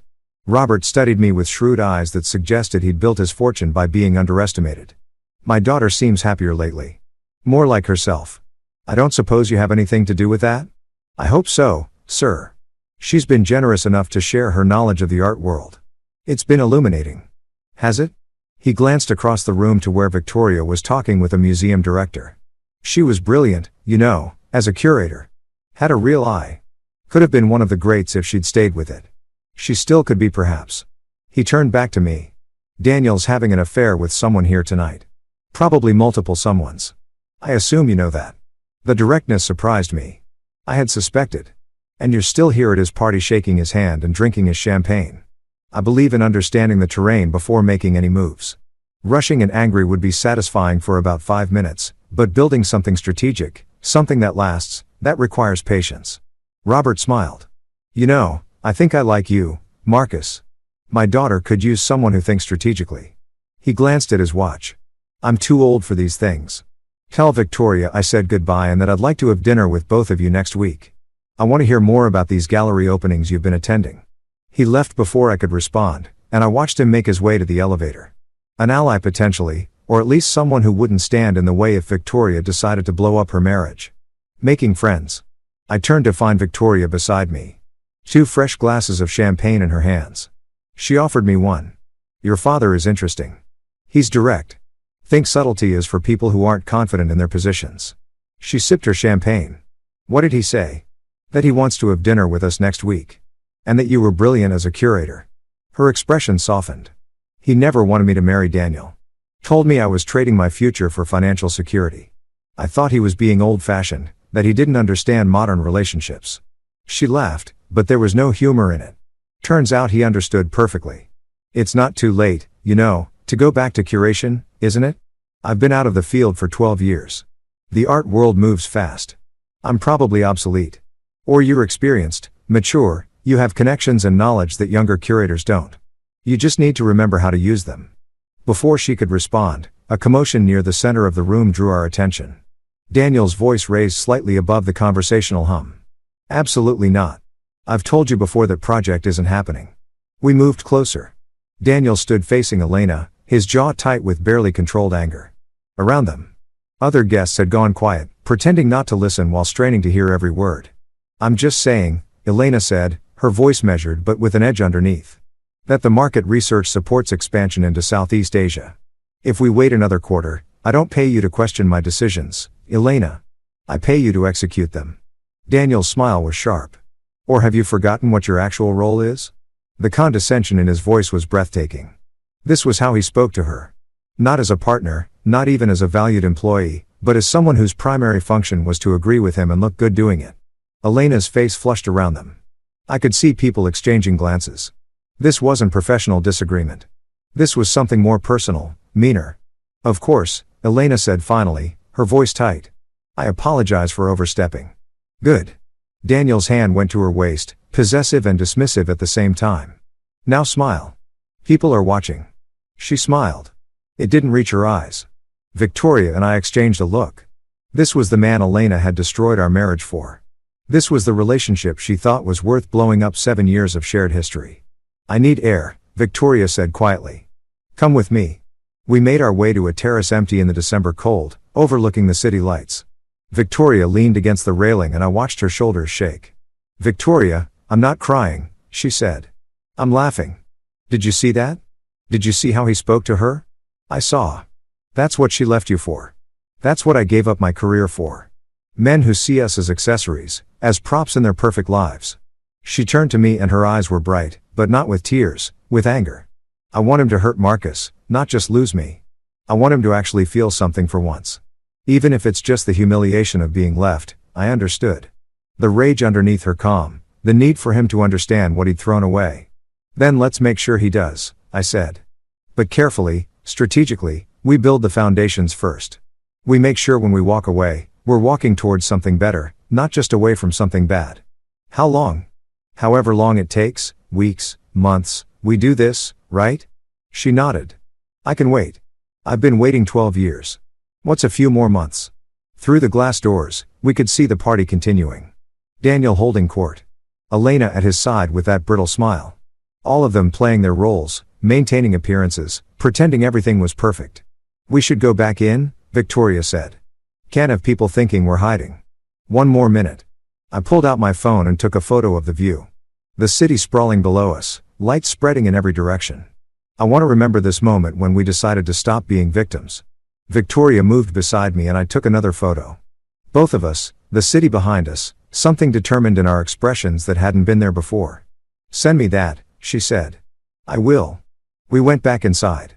The party had shifted. People were starting to leave. The energy winding down. Daniel was saying goodbye to a group of investors.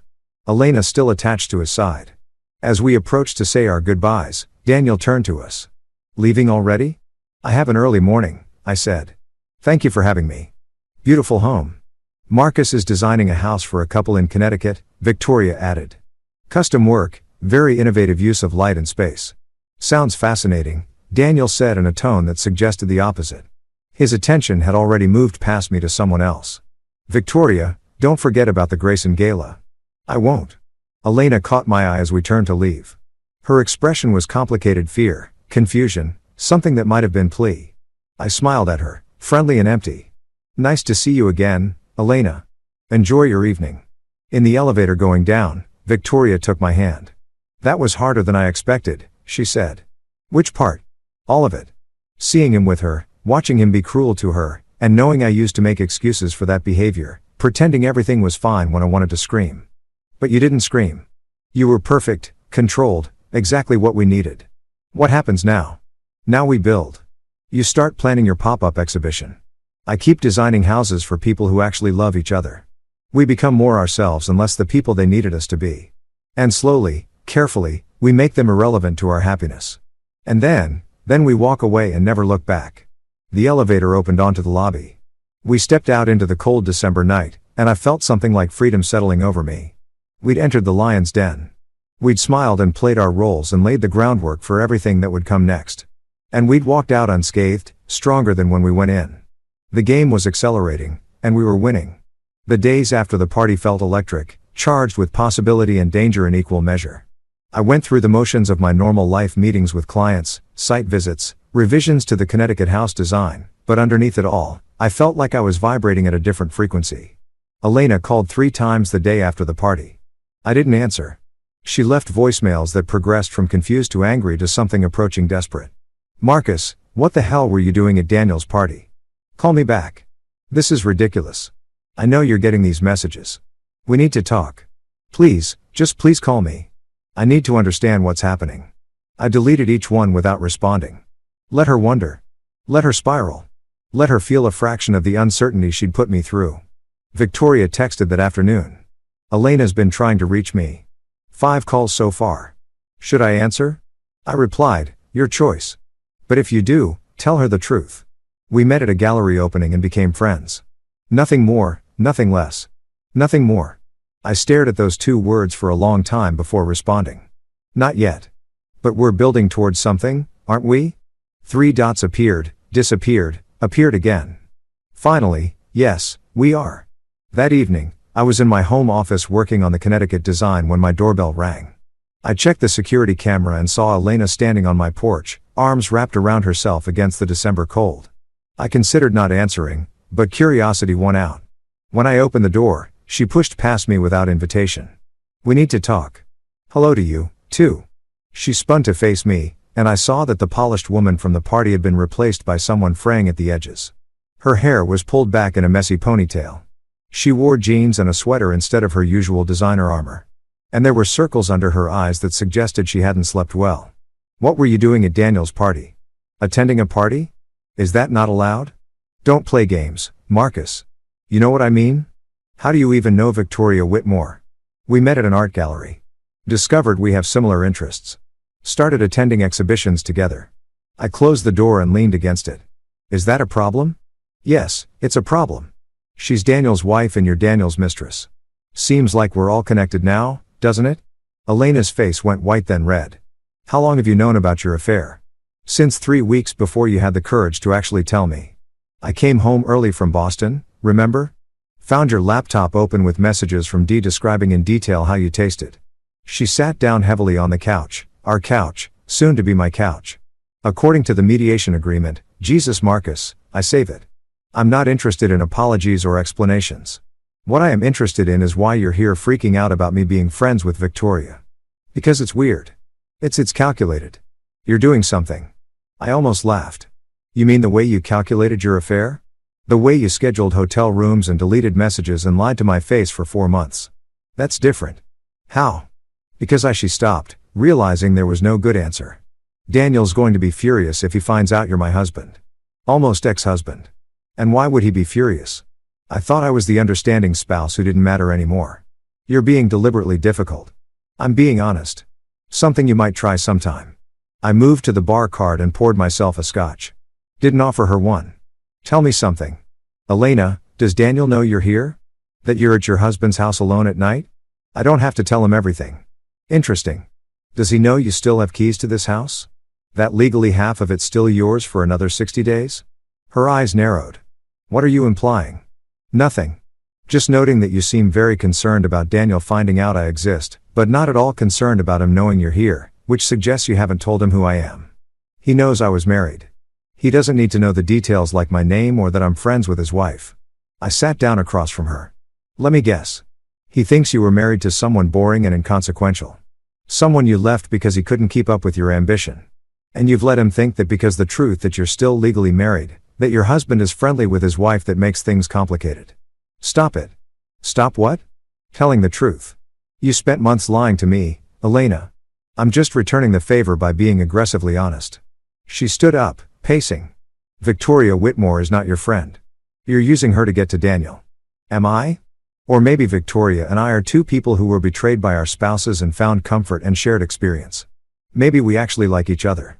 Maybe not everything is a scheme. I don't believe you. I don't care. I finished my scotch.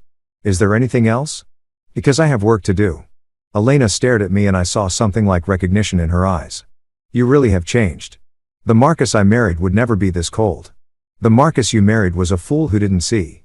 His wife was unhappy. Who accommodated and compromised and made himself smaller so you could shine brighter. That Marcus is gone. Elena, I killed him the night you asked for a divorce. And what are you now? Someone who builds his own life instead of supporting someone else's.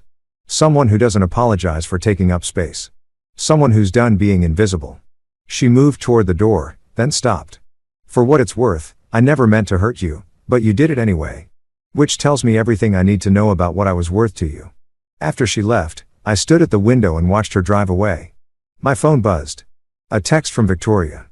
Daniel just asked me about you, who you were, how we met, what you do. I told him the truth. He seemed satisfied but suspicious. I replied, good. Let him be suspicious. Let him wonder. It'll make him sloppy. Are you trying to make him jealous? I thought about that. Was I? Did I want Daniel Whitmore to see me as a threat? No. I'm trying to make him uncertain. There's a difference. Jealousy is emotional and predictable. Uncertainty is destabilizing. It makes people make mistakes. Victoria's response came quickly. You're scary when you're strategic. Is that a bad thing? No, it's exactly what I need right now. The following week, I met with Robert Ashford at his club, one of those old money institutions in Midtown, where the leather smelled like cigars and inherited privilege.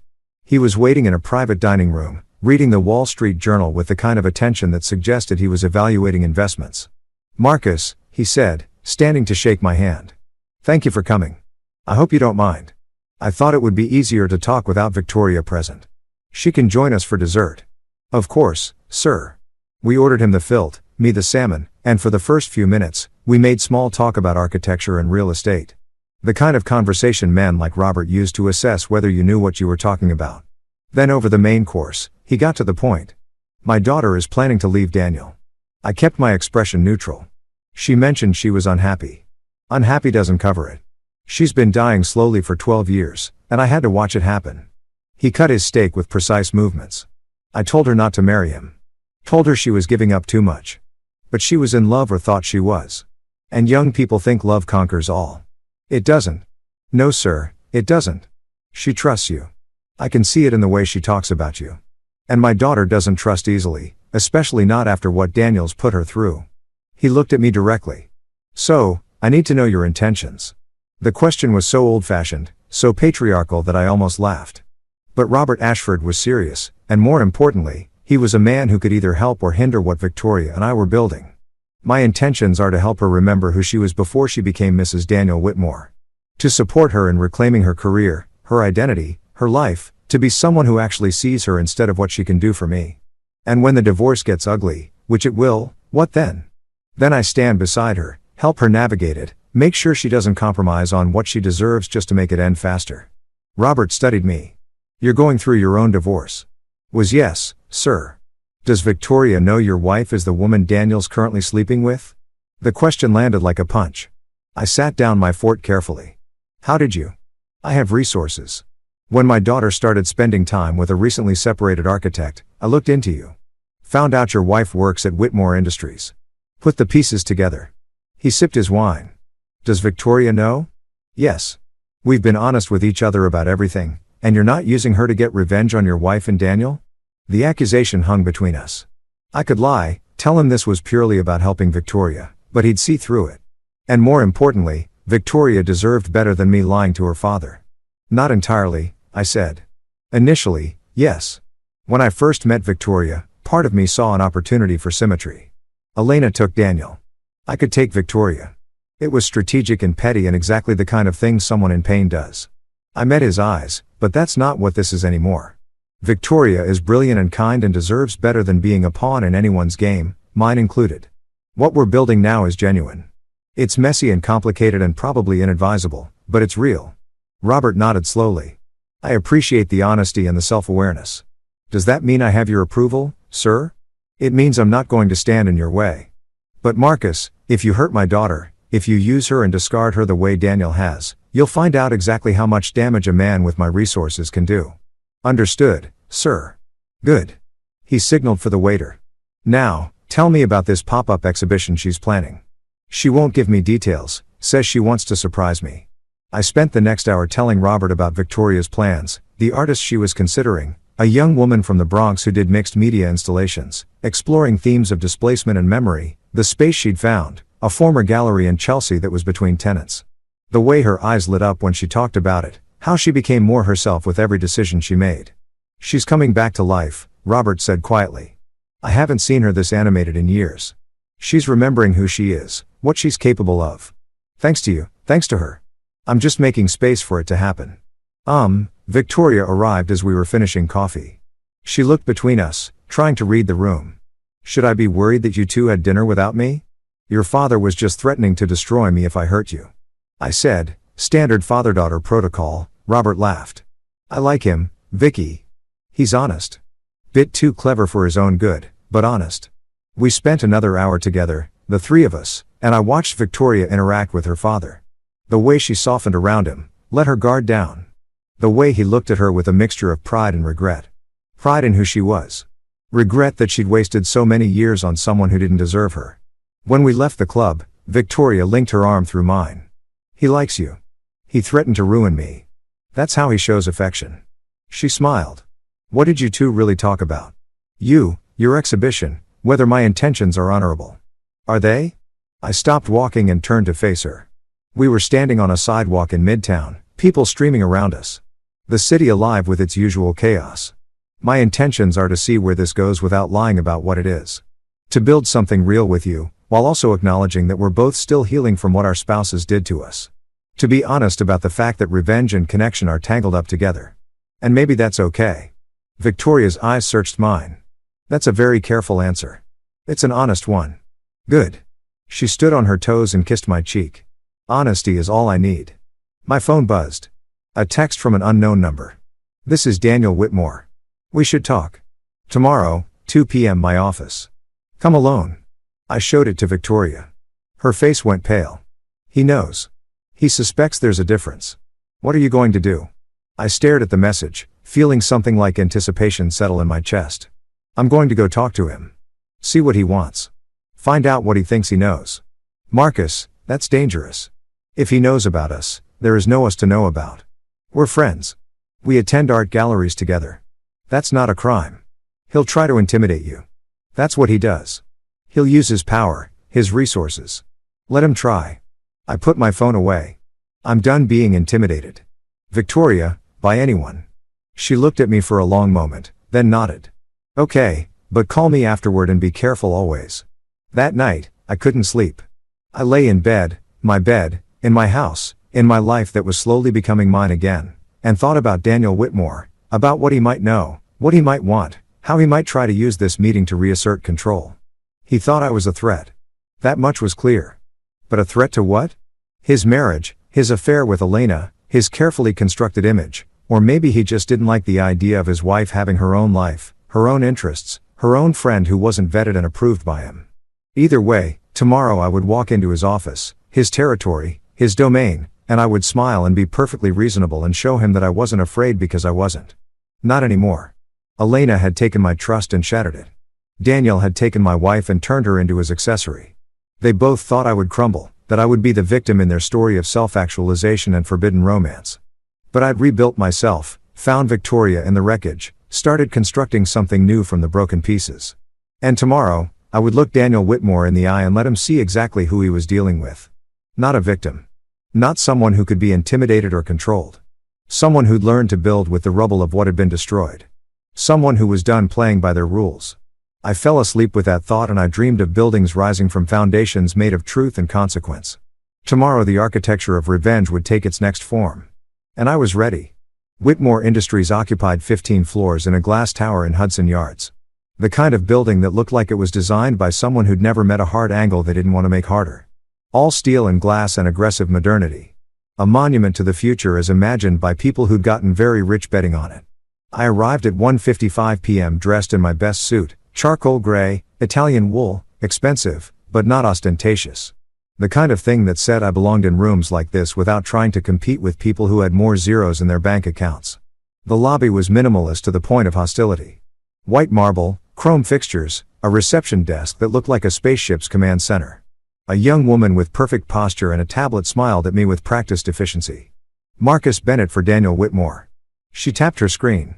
Of course, Mr. Bennett, please take the elevator to the 14th floor. Someone will meet you there. The elevator was all mirrors like Daniel's penthouse elevator.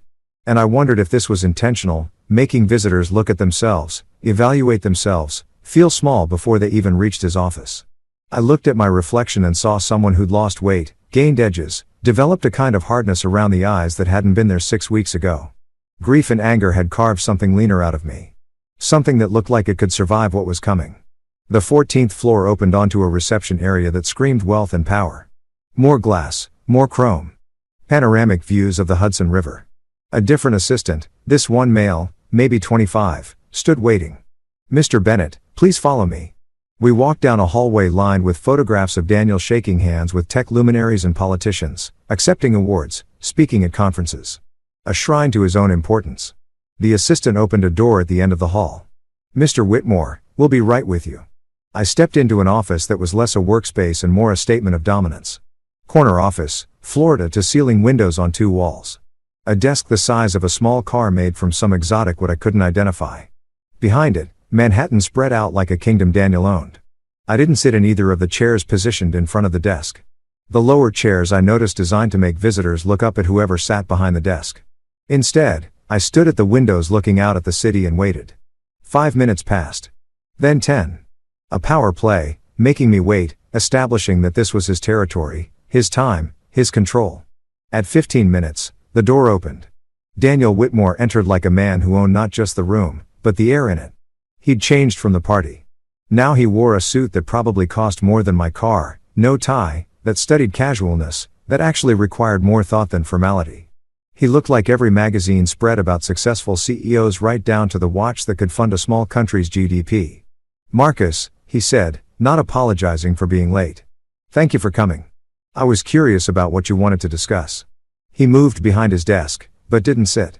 Another power play standing while I stood, but from behind the fortress of his workspace. I'll be direct. What's your relationship with my wife? We're friends. Friends? He said it like the word tasted wrong. How did you meet? At a gallery opening, we discovered shared interests in art and architecture. Started attending exhibitions together. And that's all. What else would it be? Daniel's eyes narrowed. I did some research on you after the party. Found out you're an architect, like you said. Small firm, residential work. Nothing particularly notable. Also found out you're going through a divorce. That's hardly a secret. Divorce records are public. What's interesting is that your wife works for me. Elena Martinez, VP of Brand Strategy. He watched my face carefully. Small world, isn't it?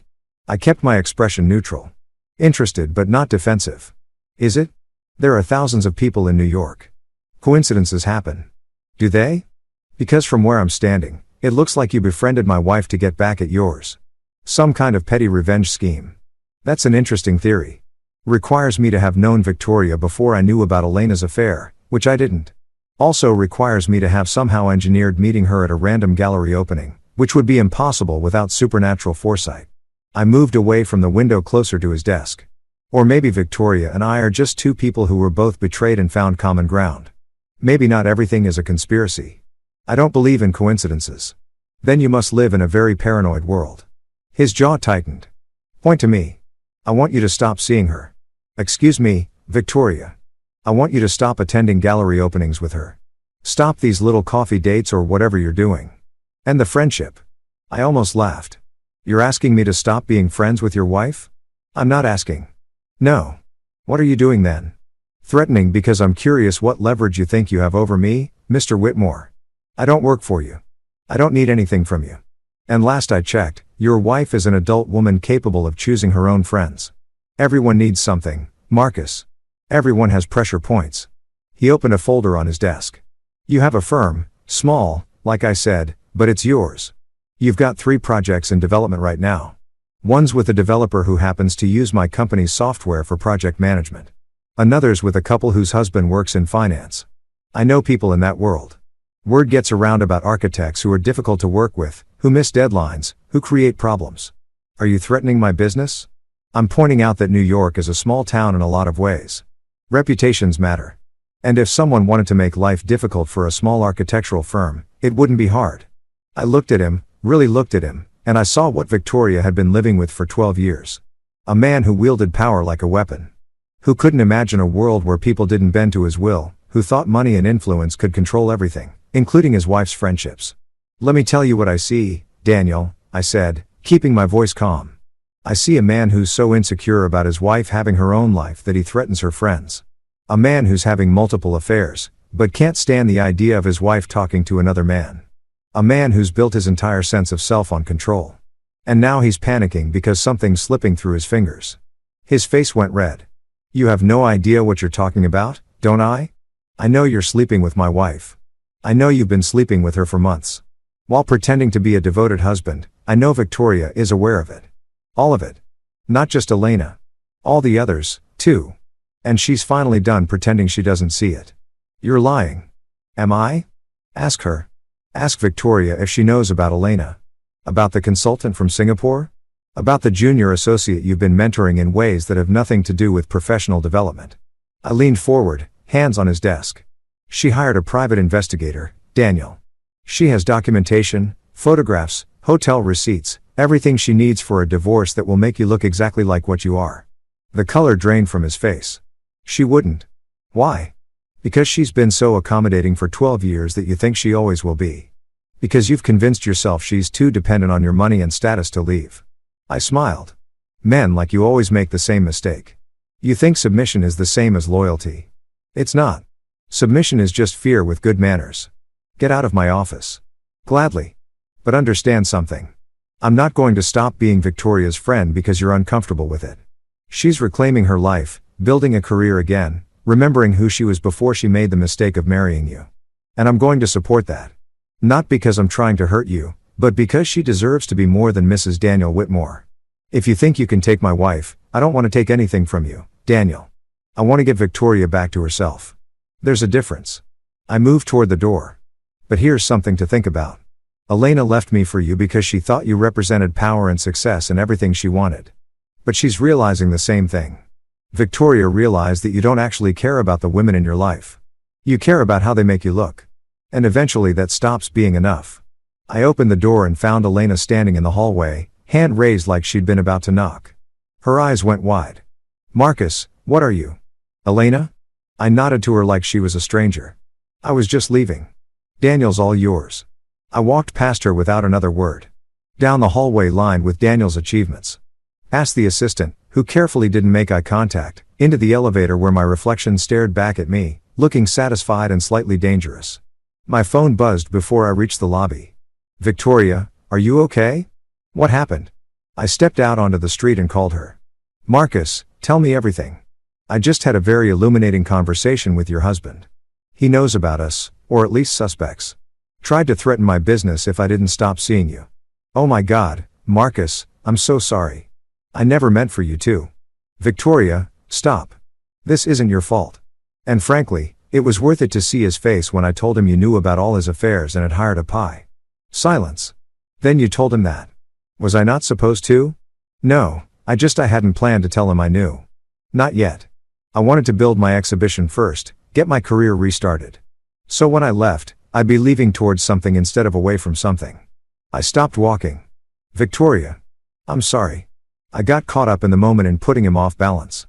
I should have asked you first. It's okay. Actually, it's probably better this way. Now he knows I'm not the accommodating wife anymore. That I have evidence if he tries to make the divorce difficult. She paused. What did Elena say? Nothing. I left before they could talk. But she saw me leaving his office, so she knows I know. Knows.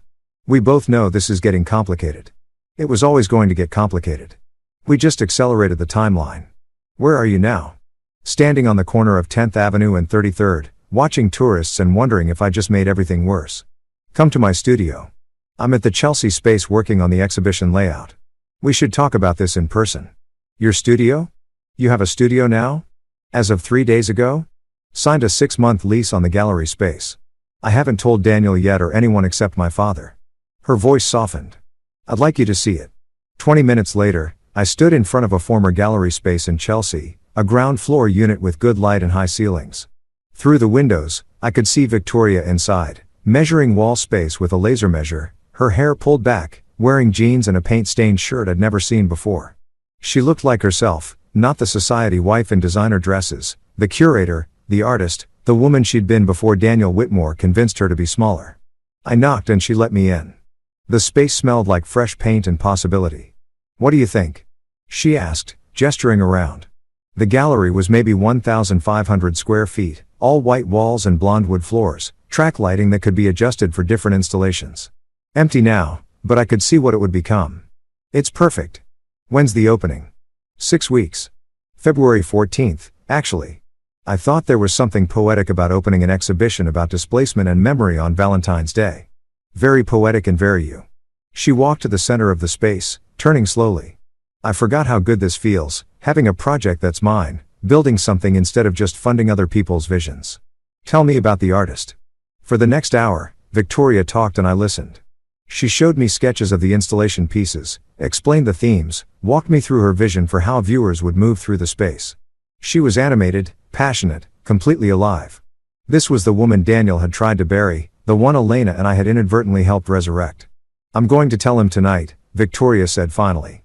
About the studio, about the exhibition, about wanting a divorce. Are you sure? You don't have to accelerate because of what I said. It's not because of you. It's because I'm done waiting for the perfect moment. There is no perfect moment. There's just now and I'm ready. What do you need from me? Be available tonight. In case I need to talk after or in case it goes badly and I need somewhere to go. Of course. Whatever you need. She moved closer and I could smell turpentine and perfume. Work and elegance mixed together. Thank you for this, for seeing me, for giving me permission to be myself again. You never needed my permission. Victoria, maybe not, but it helped having someone believe I could do it. We stood there in her empty gallery, and I felt the weight of what we were building. Not just a friendship, not just revenge, something more complicated and honest than either of those things. My phone rang. Jeremy Morrison, I should take this, I said. Go ahead. I need to finish measurements anyway. I answered. Jeremy, Marcus, we have a problem. Elena's lawyer just filed an emergency motion claiming you're harassing her client and demanding supervised mediation. What? That's insane. I haven't contacted Elena at all. According to the motion, you showed up at her workplace today and had a confrontational interaction that left her feeling threatened. I closed my eyes. Daniel's office. Elena in the hallway. This was Daniel's doing. Using Elena's lawyers to create leverage to punish me for not backing down. Jeremy, I was there to meet with her boss about an unrelated matter. I barely spoke to her. Can you prove that? The boss can Daniel Whitmore, though I doubt he'll volunteer to help me. This is getting messy, Marcus. I know, but I'm not backing down. After I hung up, Victoria was watching me. Trouble? Elena's lawyers claiming I'm harassing her. Daniel's trying to create leverage because you won't stay away from me. Exactly. She came and took my hand. Is this worth it? Fighting him, dealing with all this drama. I looked at her, at this woman who was rebuilding herself, who was brave enough to reclaim her life, even though it meant war with a man who had more money and power than both of us combined. And I knew the answer. Yes. Absolutely yes. Even if it costs you. Especially if it costs me. Because that means I'm building something that matters instead of protecting something that's already dead. Victoria smiled. Okay, then let's burn it all down and build something better in the ashes. Poetic. I'm a curator. Poetry is in the job description. That night, I waited by my phone. Victoria texted at 9 p.m. told him everything. He's furious.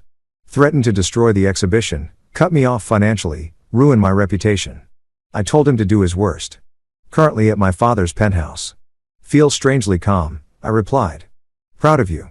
That took courage or madness. Hard to tell the difference sometimes. Either way, you did it. You're free. Not yet. But I'm getting there. I sat in my house, my empty, soon to be actually mine house, and felt something like hope. Victoria was free or getting there. I was free. Legally divorced in another 60 days. And Daniel and Elena were probably in his penthouse right now, trying to figure out how their perfect affair had suddenly become very complicated. The game had changed.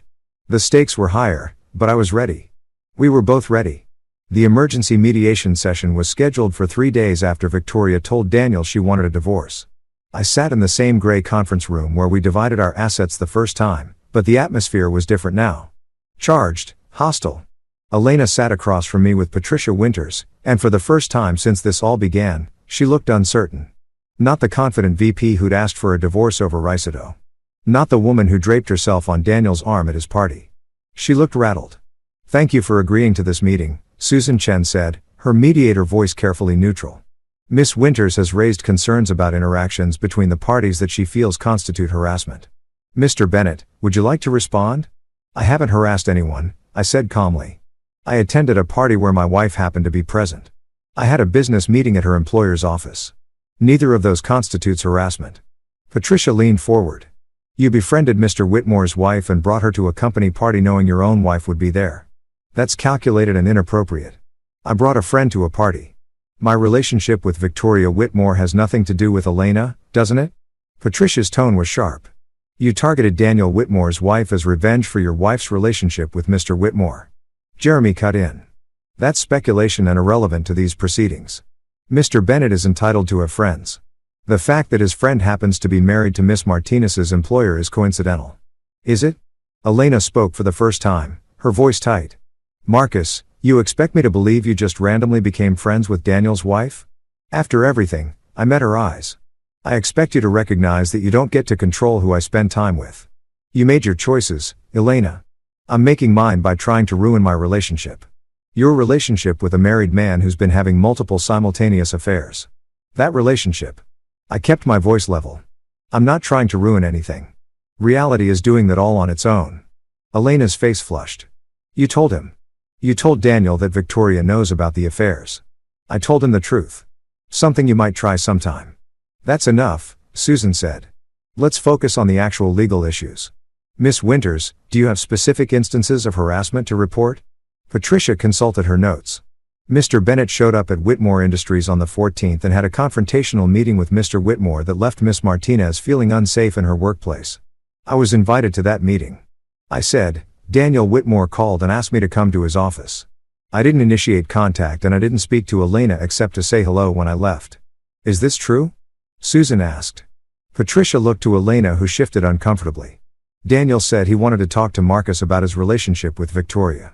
So, Mr. Bennett was invited to this meeting by Mr. Whitmore, not harassing anyone." Susan made a note. "What else?"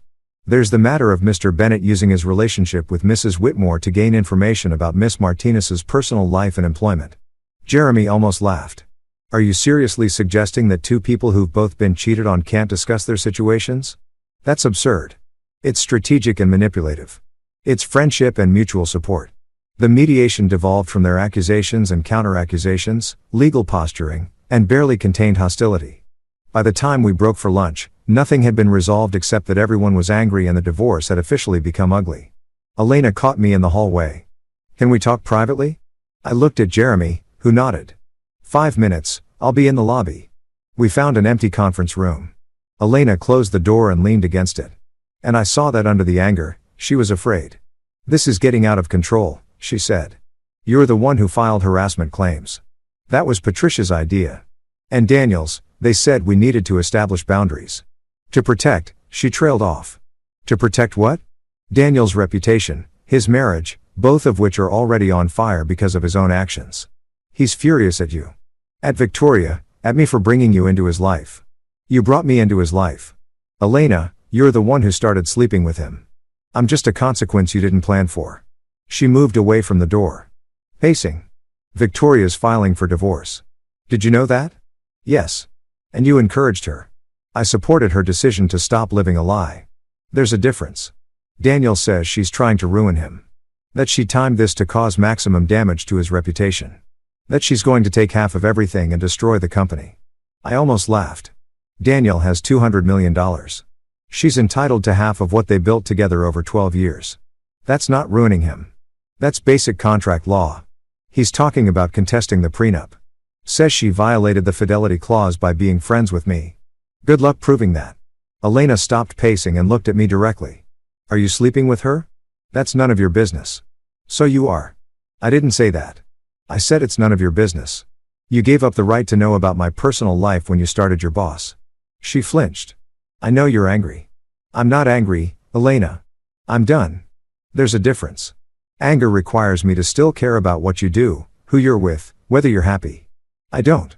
You're just the woman I used to be married to, who made choices that ended our relationship. That's all. Then why are you doing this? Why befriend Victoria? Why show up at Daniel's party? Why any of it if you don't care? Because I deserve to build a life that's mine. Because Victoria deserves to remember who she is. Because your affair doesn't get to define my next chapter. I do. I move toward the door. And because maybe, just maybe, you and Daniel need to understand that actions have consequences. That you can't just take what you want and expect everyone else to accommodate it. Marcus, wait. Her voice cracked. I never wanted to hurt you, but you did it anyway. Which tells me everything I need to know about what I meant to you.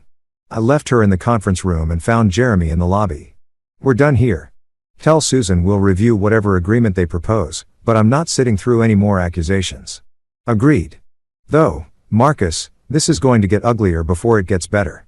If Daniel Whitmore is involved, let it get ugly. I'm not backing down. That evening, I met Victoria at a wine bar in the West Village, somewhere dark and anonymous, where we could talk without being seen. She was already there when I arrived, halfway through a glass of red that looked like it cost more than the bottle. Rough day? I asked, sliding into the booth across from her. Daniel's lawyer sent a letter to the gallery owner, suggested that my exhibition might be funded with marital assets and therefore should be postponed until the divorce is settled. She took a drink.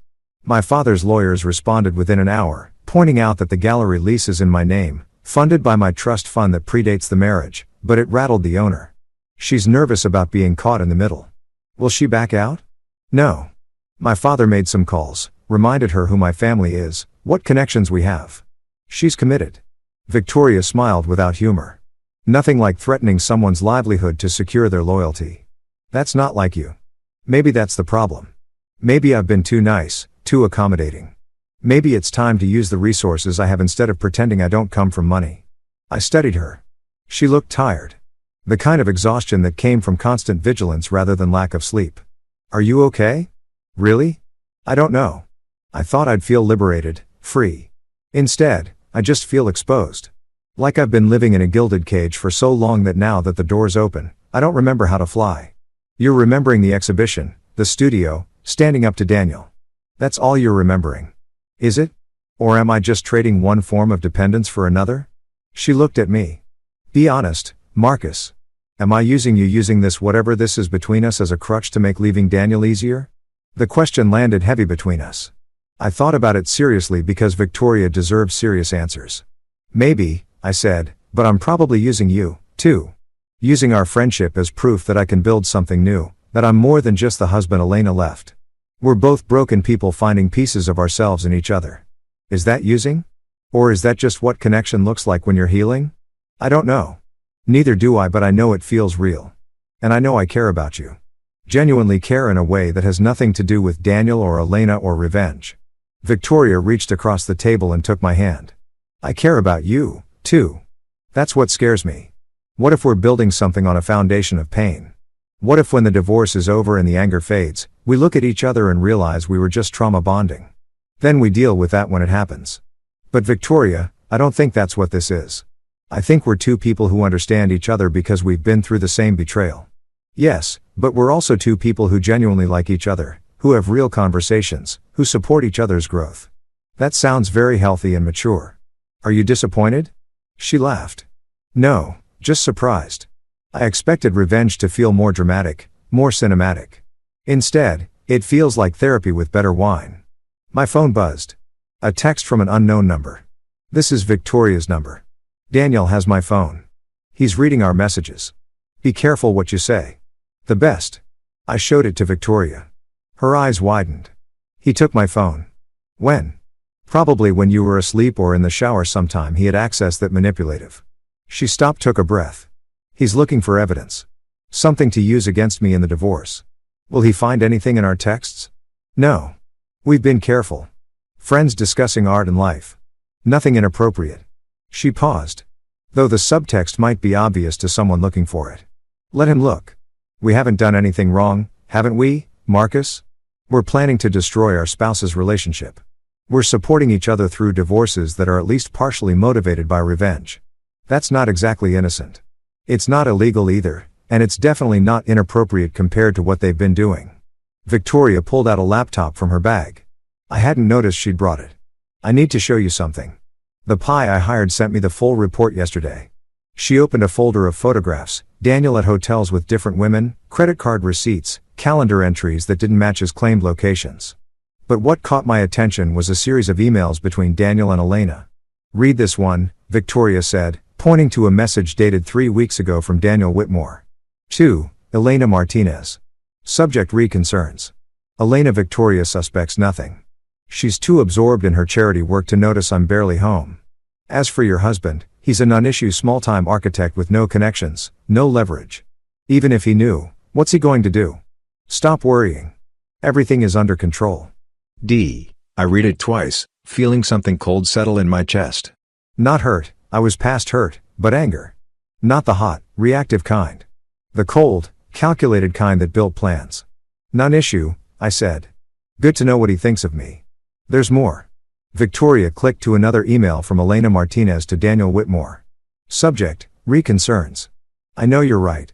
It's just hard sometimes pretending. Marcus is being so reasonable about everything. And I feel guilty, like I should tell him the truth about us being serious, not just an affair. But you're right. Better to wait until my divorce is final. Less complicated. I love you. Victoria watched me read it. She loves him or thinks she does. She loves the idea of him. The power, the status, the upgrade from her boring architect husband. I closed the laptop. But Daniel doesn't love her. Look at how he talks about her. She's a concern to be managed, not a partner. They're using each other. Exactly. Elena thinks she's won some prize. Daniel thinks he's acquired a younger model. Neither of them sees the truth, which is that they're both fundamentally selfish people who mistake attraction for connection. They'll implode eventually. We don't even have to do anything. Victoria poured herself more wine. Then why does it still hurt? Why do I still care that my husband of 12 years refers to me as too absorbed in charity work to notice his affairs? Like I'm stupid, oblivious. Because you loved him once or loved who you thought he was. And it hurts to realize you were wrong about someone you trusted with your life. Did you love Elena? Really love her? I thought about it. I loved who she was when we met. Ambitious, brilliant, hungry for more than what she had. I loved being the person who supported that hunger. But did I love who she became? The woman who scheduled affairs in her calendar and deleted messages? I don't think so. I think I love the idea of our marriage more than I love the actual person she was. That's sad. It's honest. And maybe that's why this us, whatever this is, feels different. We're not in love with ideas. We're in love with truth. Victoria's hand tightened on mine. Are we in love? The question hung there. Dangerous and electric. Were we? Was this love or was it need? Healing or harm? Connection or convenient? I don't know. I said, but I know I care about you. I know I think about you constantly. I know I want you to succeed, to be happy, to remember who you are. If that's love, then yes. If it's something else, I'm okay with that, too. Marcus, my phone rang. Jeremy Morrison. I should take this. Go ahead, I answered. Jeremy, the divorce is final. Judge signed off this afternoon. You're legally unmarried as of 4:00 p.m. today. I looked at Victoria and something shifted in my chest. I'm divorced. Congratulations or condolences, whichever feels more appropriate. Jeremy paused. There's one more thing.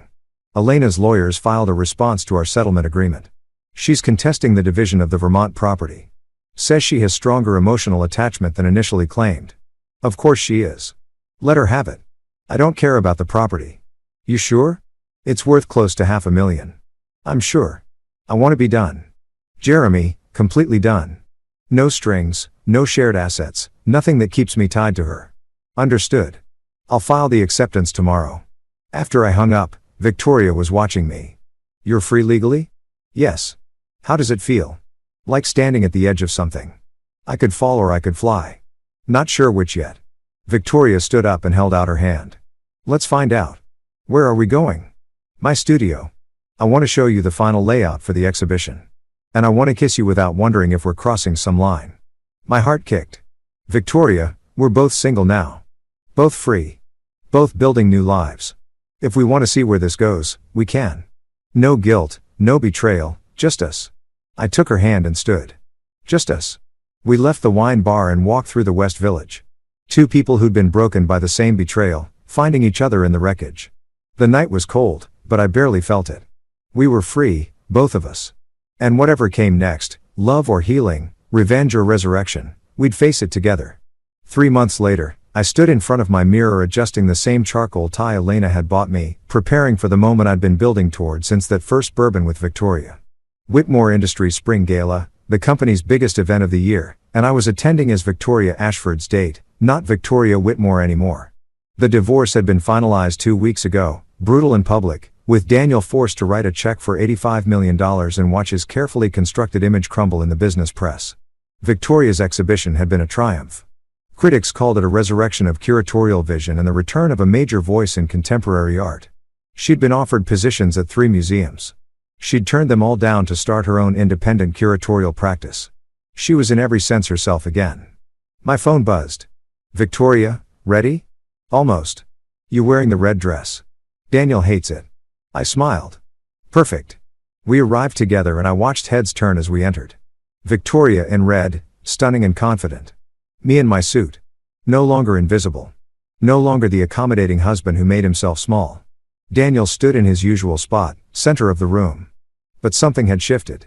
People weren't orbiting him the way they used to. The divorce had damaged him, not financially.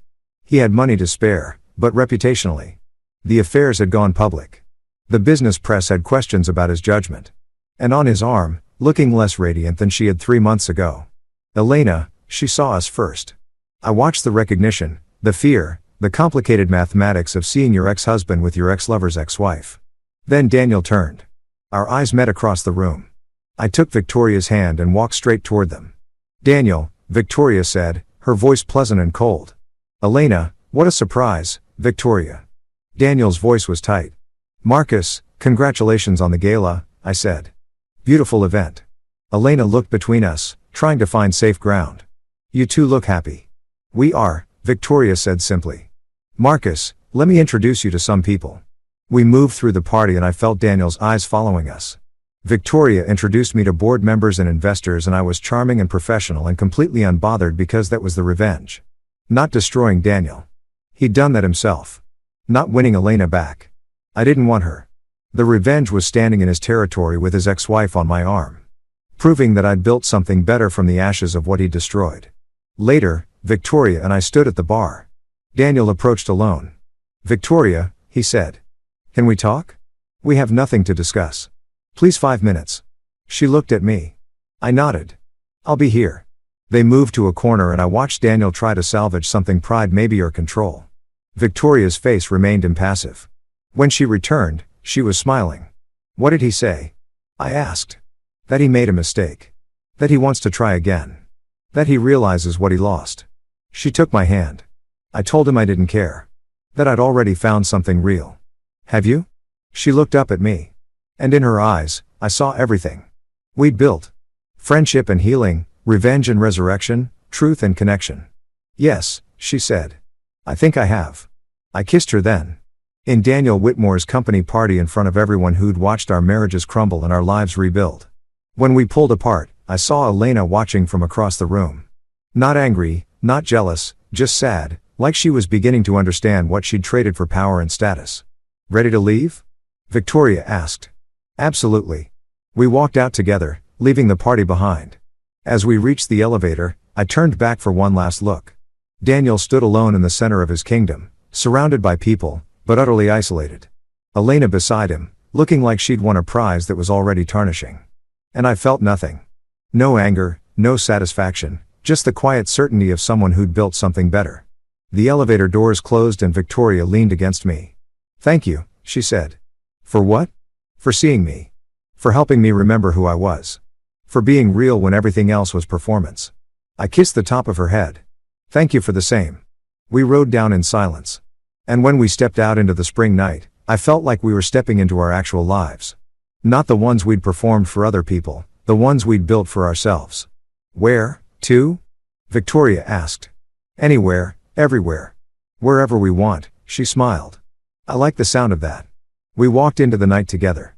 Two people who'd been broken by betrayal and rebuilt by truth. Leaving the past behind and stepping into whatever came next. Not revenge, not anymore. Just life. Real messy, honest life. And it was beautiful.